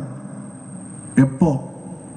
ആത്മസമർപ്പണം ചെയ്യുമ്പോൾ. ബലിയെ പോലെ ഭഗവാനെ, അങ്ങ് എന്നെ തന്നെ എടുത്തോളൂ എന്ന് നിങ്ങൾക്ക് എപ്പോ പറയാൻ സാധിക്കുന്നോ അപ്പൊ ഗുരുവായൂരപ്പൻ നിങ്ങളുടെ സെക്യൂരിറ്റി ആവും. അങ്ങനെ ശീലിക്കാൻ നമ്മളും നമുക്ക് ശേഷം വരുന്ന തലമുറയും പ്രേരിപ്പിക്കുക എന്നുള്ളതാണ് നിങ്ങൾക്ക് ചെയ്യാൻ സാധിക്കുന്ന ഏറ്റവും വലിയ കാര്യം. അങ്ങനെ ശീലിപ്പിച്ച ഒരു കുട്ടി, ഞാൻ എല്ലായിടത്തും പറയാറുണ്ട്, ഒരു കാരണവശാലും ഒരു പ്രശ്നം വരുമ്പോൾ പൊടി വലിച്ച് മൂക്ക് കയറ്റില്ല. അങ്ങനെ ഭഗവാനെ നമസ്കരിക്കാനും ഭഗവാന്റെ കൂടെ നടക്കാനും ശീലിച്ച ഒരു കുട്ടി, ഭാഗവതം കേട്ട കുട്ടി, ഭാഗവതം പഠിച്ച കുട്ടി, ഒരിക്കലും ഒരു കൗണ്ടറിന്റെയും മുമ്പിൽ പോയി ക്യൂ നിൽക്കില്ല. അങ്ങനെ കേട്ട കുട്ടി, ഭാഗവതം മനസ്സിലാക്കിയ കുട്ടി ഒരിക്കലും ജീവിതത്തിൽ ഇനി എന്ത് എന്ന് ചിന്തിക്കുമ്പോൾ മാറ്റി വെച്ചിരിക്കുന്ന ബ്ലേഡോ മണ്ണെണ്ണയോ തെരഞ്ഞു പോവില്ല. അതിനെന്ത് വേണം? ഭഗവാന് കൊടുക്കണം അവരെ. ഭഗവാനെ, ഇത് എൻ്റെ കുട്ടിയല്ല, അത് അവിടുത്തെ കുട്ടി. ഗുരുവായൂർ എപ്പോഴും ഉണ്ട് അടിമ കടത്തൽ എന്ന് പറഞ്ഞൊരു ചടങ്ങ്, നിങ്ങൾക്കറിയാം. ചോറൂടിൻ്റെ അവിടെ ഗുരുവായൂരപ്പൻ്റെ വലിയ ഫോട്ടോ ഉണ്ട്. അവിടെ കടത്തും കുട്ടികളെ. അപ്പൊ അവിടെ ഉള്ള ആൾക്കാർ ആരെങ്കിലും എടുത്തിട്ട് നമുക്ക് തരും. കാരണം എന്താ? ഭഗവാൻ നമ്മളെ നോക്കാൻ ഏൽപ്പിച്ചു എന്നാണ് സങ്കല്പം. നിങ്ങളുടെ കുട്ടിയല്ല, പിന്നെ ഗുരുവായൂരപ്പൻ്റെ കുട്ടിയാ, നോക്കിക്കൊള്ളണം. എങ്ങനെ നോക്കണം? ഭഗവാൻ പറഞ്ഞതുപോലെ നോക്കണം. ഞാൻ നവരാത്രി കാലത്ത് ഒരു പ്രഭാഷണത്തിന് പാലക്കാട് പോയ സമയത്ത് വിദ്യാഗോപാല മന്ത്രാസനം, ഇവിടെ നേരത്തെ ശ്രീധരേട്ടൻ പറയുന്നത് കേട്ടു, ഇവിടെ ഉണ്ട് എന്ന്. നല്ല കാര്യം, നിങ്ങൾ ചെയ്യണത്. ഞാൻ പാലക്കാട് പോയപ്പോൾ 50 അമ്മമാര് നിരന്ന് പൂജിക്കുക ഗുരുവായൂരപ്പനെ. ഓം ഗോവിന്ദായ നമഃ, ഓം അച്യുതായ നമഃ, ഓം കേശവായ നമഃ. ഞാൻ ആ ഭാരവാഹികളോട് ചോദിച്ചു, എന്ത് അർച്ചനയാണ് ഇത്? വിളക്ക് പൂജയാണോ? അല്ല, ഇത് വിദ്യാഗോപാല മന്ത്രാർച്ചനയാണ്. 50 അമ്മമാരും 2-3 മുത്തശ്ശിമാരും ഉണ്ട്. ഒരു കുട്ടിയെ കാണണ്ടേ? ഒരെണ്ണത്തിന് മരുന്നിന്. വീഡിയോ ഒക്കെ കാണുന്ന സ്മിത ചേച്ചി എന്ന് പറഞ്ഞൊരു ചേച്ചിയിലായിരുന്നു. ആ ചേച്ചിയോട് ഞാൻ ചോദിച്ചു, മോൻ വന്നില്ലേ? ജിഷ്ണു വന്നില്ലേ? എന്താ വ്യാസം, അന്ന് ആകെ ഒരു ഞായറാഴ്ച എല്ലാവരും ഉറങ്ങിക്കോട്ടെ, അത്രേ ഉള്ളൂ. നമ്മളിങ്ങനെ ഉറക്കാണ്. ഉറക്കി ഏത് നിലയിലായി എന്നുള്ളതാണ് സംശയം. അപ്പോ സാധിക്കുമെങ്കിൽ ഇനിയും ഉണ്ട് നിങ്ങളുടെ മുമ്പിൽ 3-4 ദിവസം. ഒരു ദിവസമെങ്കിലും രാവിലെ 6:15 സഹസ്രനാമം ചൊല്ലാൻ നിങ്ങളുടെ വീട്ടിലെ കുട്ടികൾ വരുന്നുണ്ടോ നിങ്ങൾ ഉറപ്പുവരുത്തണം. ഒരു ദിവസമെങ്കിലും വൈകുന്നേരം ദീപാരാധനയ്ക്ക് ഇവിടെ യജ്ഞം സമർപ്പണം നടത്തുന്ന സമയത്ത് ആ ശ്രീധരേട്ടൻ്റെ കയ്യിൽ നിന്ന് ആ പ്രസാദം വാങ്ങാൻ നിങ്ങളുടെ കുട്ടികൾ വരുന്നുണ്ടോ നിങ്ങൾ ഉറപ്പുവരുത്തണം. ഞാൻ 3 ദിവസം ചോദിക്കുന്നില്ല, ഒരു ദിവസം, ഒറ്റ ദിവസം. അത് നിങ്ങൾ ശീലിക്കുന്നുണ്ടെങ്കിൽ, അത് ചെയ്യിപ്പിക്കുന്നുണ്ടെങ്കിൽ, അതാണ് നിങ്ങൾക്ക് ഗുരുവായൂരപ്പന് കൊടുക്കാൻ പറ്റുന്ന ഏറ്റവും വലിയ പ്രസാദം. നിങ്ങൾ വെണ്ണ കഴിപ്പിച്ചോളൂ, പാൽപ്പായസം കഴിപ്പിച്ചോളൂ, നാളെ താമരപ്പൂ സമർപ്പിച്ചോളൂ, ഒക്കെ ചെയ്തോളൂ. ഒരു ദിവസം ഇതുകൂടെ ചെയ്യൂ. ഭഗവാൻ മനസ്സറിഞ്ഞ് സന്തോഷിക്കും. അങ്ങനെ സന്തോഷിക്കുന്ന ഭഗവാനെ വേണം നമുക്ക് ഇനി ആ ശ്രീകോവിലിൽ കാണാൻ. ഈ സപ്താഹം കഴിഞ്ഞാലും കബിക്കാട് വന്ന് ആ ശ്രീകോവിലിനകത്തേക്ക് നോക്കുമ്പോൾ എനിക്ക് എൻ്റെ ദേശത്ത് എന്നെ അറിയാവുന്ന കുറെ ആൾക്കാരുണ്ട്, ഞാൻ ഇവിടെ നിന്ന് നിൽക്കുന്നിടത്തോളം കാലം എന്നെ നോക്കാൻ വരുന്നൊരു തലമുറയുണ്ട് എന്ന് മനസ്സിലാക്കി ചിരിക്കുന്ന കണ്ണനെ നിങ്ങൾക്ക് കബിക്കാട് കാണാൻ സാധിക്കണം. അതിനു വേണ്ടി ശ്രമിക്കുക.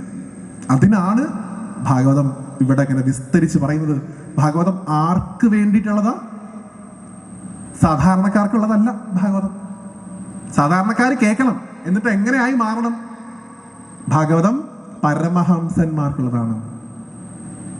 സാധാരണക്കാരിൽ നിന്ന് നിങ്ങളെ പരമഹംസനാക്കി മാറ്റുന്നതാണ് ഭാഗവതം. ഞാനിരിക്കുന്നത് ഭാഗവത ഹംസത്തിന്റെ നാട്ടിലാണ്, അല്ലേ? വള്ളിയൂരിനടുത്താണ്. അപ്പൊ നമ്മളും അദ്ദേഹത്തെ പോലെ എങ്ങനെയായിട്ട് മാറണം? നമ്മളും ഹംസങ്ങളായിട്ട് മാറണം. ഹംസങ്ങൾക്കേ ഭാഗവതം മനസ്സിലാവുള്ളൂ. അതാ പ്രശ്നം. എന്താ ഹംസത്തിന്റെ പ്രത്യേകത? പാലും വെള്ളവും ചേർത്ത മിശ്രിതത്തിൽ നിന്ന് പാല് മാത്രം കുടിക്കുകയും വെള്ളം അവിടെ തന്നെ ഉപേക്ഷിച്ചു പോവുകയും ചെയ്യും ഹംസം എന്ന് ഭാഗവതം പറയുന്നു. വേണ്ടത് മാത്രം എടുക്കുക, ബാക്കിയുള്ളത് വിട്ടേക്കുക. എന്ത് കേൾക്കുമ്പോഴും ഇതിലെനിക്ക് വേണ്ടതെന്ത്. നിങ്ങൾക്കുള്ള ഒരുപാട് ഓപ്ഷൻസ് ഭാഗവതം തരുന്നു. ഞാൻ നേരത്തെ പറഞ്ഞല്ലോ, പ്രഹ്ലാദനെ വേണോ? പ്രഹ്ലാദനെ പിടിച്ചോളൂ. ചിലർക്ക് പറയും ഞാൻ ഗോപികമാരെ പോലെ ആവും, ഗോപികമാരെ പിടിച്ചോളൂ. ചില ആൾക്കാർ പറയും ഞാൻ ഗജേന്ദ്രനെ പോലെയാണ്, ഗജേന്ദ്രനെ പിടിച്ചോളൂ. ചില ആൾക്കാർ പറയും എനിക്ക് ധ്രുവനാവണം, ധ്രുവനെ പിടിച്ചോളൂ. ചില ആൾക്കാർ പറയും ഞാൻ ഹിരണ്യകശിപുവാണ്, അങ്ങനെ ആയിക്കോളൂ. എങ്ങനെയായാലും ചെന്ന് ചേരേണ്ടത് ആ ഭഗവാനിലേക്കാണ്. ഞാൻ അവസാനിപ്പിക്കുന്നു.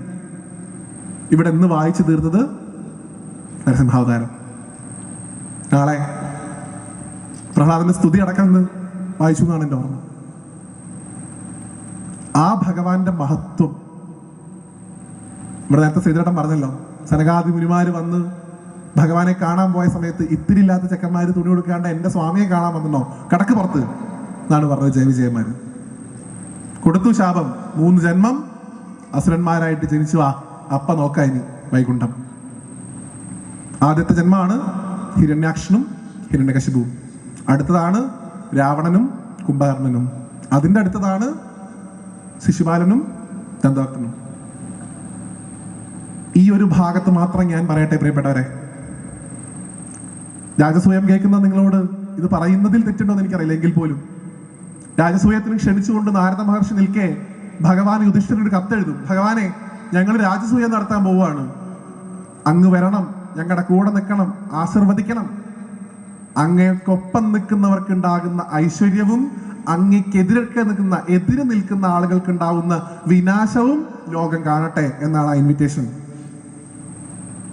ഭഗവാൻ ചിരിച്ചു ഇത്ര ഇത് വായിച്ചിട്ട് ദ്വാരകയിൽ നാരദ മഹർഷിക്ക് കൊടുത്തിട്ട് പറഞ്ഞു, വായിക്കൂ മഹർഷേ. അദ്ദേഹവും ചിരിച്ചു ഇത്രേ. ഭഗവാൻ പോയി രാജസൂയത്തിന്. എല്ലാ കാര്യങ്ങളും ഭംഗിയായിട്ട് ചെയ്തു കൊടുത്തു. അഗ്രപൂജ സമയത്ത് സഹദേവൻ പറഞ്ഞു ഭഗവാനെയാണ് പൂജിക്കേണ്ടത്. ഭഗവാനെ പൂജിച്ച ആ പാദതീർത്ഥം തളിക്കാൻ നോക്കുമ്പോൾ ഒരാൾ ചാടി എണീറ്റ് ഈ ചണ്ടിയുടെ കാല് കഴുകിയ വെള്ളം കൊണ്ട് എന്റെ മേത്ത് തളിക്കുന്നു. എന്ത് യോഗ്യതയാണ് ഇവനുള്ളത്? ജയിലിൽ ജനിച്ചു, കേട്ടോ, അച്ഛനമ്മേനെ ഉപേക്ഷിച്ചു. പാവം 2 അച്ഛനമ്മമാരുടെ കൂടെ വളർന്നു, അവരെ ഉപേക്ഷിച്ചു. കുറെ സ്ത്രീകളുടെ പുറകെ ഡാൻസ് കളിച്ച് നടന്നു. സ്വന്തം അമ്മാവനെ കൊന്നു. 64 ദിവസം കഴിഞ്ഞപ്പോൾ സ്കൂളിൽ നിന്ന് ചാടിപ്പോന്നു. നാട്ടുകാരെ വീട്ടുകാരെയൊക്കെ പേടിച്ചിട്ട് ദ്വാരക എന്ന് പറഞ്ഞൊരു പട്ടണം കടലിന്റെ നടുക്കുണ്ടാക്കിയിട്ട് അവിടെ താമസിക്കുന്നു. ഒക്കെ പോട്ടെ, ഞാൻ സ്നേഹിച്ച എന്റെ രുക്മിണി, അവളെയും കൊണ്ടേ. ഇവനെയാണോ പൂജിക്കേണ്ടത്? നിങ്ങളെ പറഞ്ഞിട്ട് കാര്യമില്ല. നിങ്ങൾക്ക് 1 ഭാര്യ 5 ഭർത്താക്കന്മാര്, 2 ഒറ്റ കൂട്ട. ഇവന് 16,008-1, നിങ്ങൾ 5 എണ്ണത്തിന് 1. ഭീമൻ തല്ലാൻ പോയി എന്നാണ് ശിശുപാലനെ, പൊട്ടിക്കാൻ പോയി. ഭവൻ പറഞ്ഞു വെയിറ്റ്. 100 അപരാധം കഴിഞ്ഞപ്പോൾ ഭഗവാൻ എണീറ്റതാ ഇവിടത്തെ പോലെ സുദർശനമേന്തി ഭഗവാൻ ശിശുപാലന്റെ കഴുത്തർത്തു രാജസൂയ സമയത്ത്. യുധിഷ്ഠിരനൊക്കെ ഇങ്ങനെ നോക്കി നിൽക്കേ ഒരു ജ്യോതിസ് ശിശുപാലന്റെ ദേഹത്തു നിന്ന് ഭഗവാനിലേക്ക് വന്നു എന്നാണ് ശിശുപാലന്റെ മോക്ഷം. നാരദ മഹർഷി യുധിഷ്ഠിരനോട് ചോദിച്ചു അത്രേ, ഒപ്പം നിന്ന ആൾക്കാർക്ക് കിട്ടുന്നത് കേവലമായ രാജ്യം, നിങ്ങൾക്ക് കിട്ടാൻ പോകുന്ന ഇന്ദ്രപ്രസ്ഥം, പക്ഷെ ശിശുപാലന് കിട്ടുന്നതോ പരമമായിട്ടുള്ള മോക്ഷം. ഇന്ന് വായിച്ചതും നിങ്ങൾക്കറിയാം, നരസിംഹാവതാരം. നോക്കൂ, പ്രഹ്ലാദൻ എന്ന് പറയുന്ന ഒറ്റ കുട്ടി ജനിച്ചതിലൂടെ, ഒരേ ഒരു കുട്ടി ഒരു കുടുംബത്തിൽ ജനിച്ചതിലൂടെ അവന്റെ അച്ഛന് മോക്ഷം ഹിരണ്യകശിപു, അവന്റെ വല്യച്ഛന് മോക്ഷം ഹിരണ്യാക്ഷൻ, അവന് മോക്ഷം സ്വയം. കാരണം ഭഗവാൻ തന്നെ നേരിട്ട് വന്ന് അനുഗ്രഹിച്ചു. അവന്റെ മകന്റെ മകനും മോക്ഷം. ആരാണ് ഈ മകന്റെ മകൻ? ഹിരണ്യകശിപുവിന്റെ പുത്രൻ പ്രഹ്ലാദൻ, പ്രഹ്ലാദന്റെ പുത്രൻ വിരോചനൻ, വിരോചനന്റെ പുത്രൻ മഹാബലി.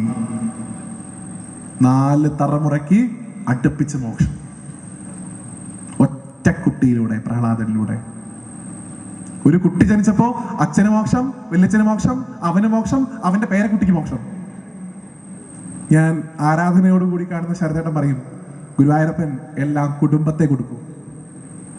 നല്ലതാണെങ്കിലും കുടുംബത്ത് കിട്ടും, ചീത്തയാണെങ്കിലും കുടുംബത്ത് കിട്ടും. അതാണ് ഗുരുവായൂരപ്പൻ്റെ ശീലം. അതുകൊണ്ട് അഹം ഭക്തപരാധീന എന്നൊക്കെ പറയുമെങ്കിലും ഭക്തവത്സലനാണ്, കമല നയനനാണ് എന്നൊക്കെ പറയുമെങ്കിലും നിങ്ങൾ ഗുരുവായൂർ പോകുമ്പോൾ എത്ര നേരം ക്യൂ നിന്നിട്ടാണെങ്കിലും അകത്ത് കയറി ഫ്ലൈ ഓവർ കയറി ഇങ്ങനെ പോകുന്ന സമയത്ത്, ആ കൊടിമരച്ചുവട്ടിൽ എത്തുന്ന സമയത്ത് ഒന്ന് മുകളിലേക്ക് നോക്കുക. ആരെ കാണാം?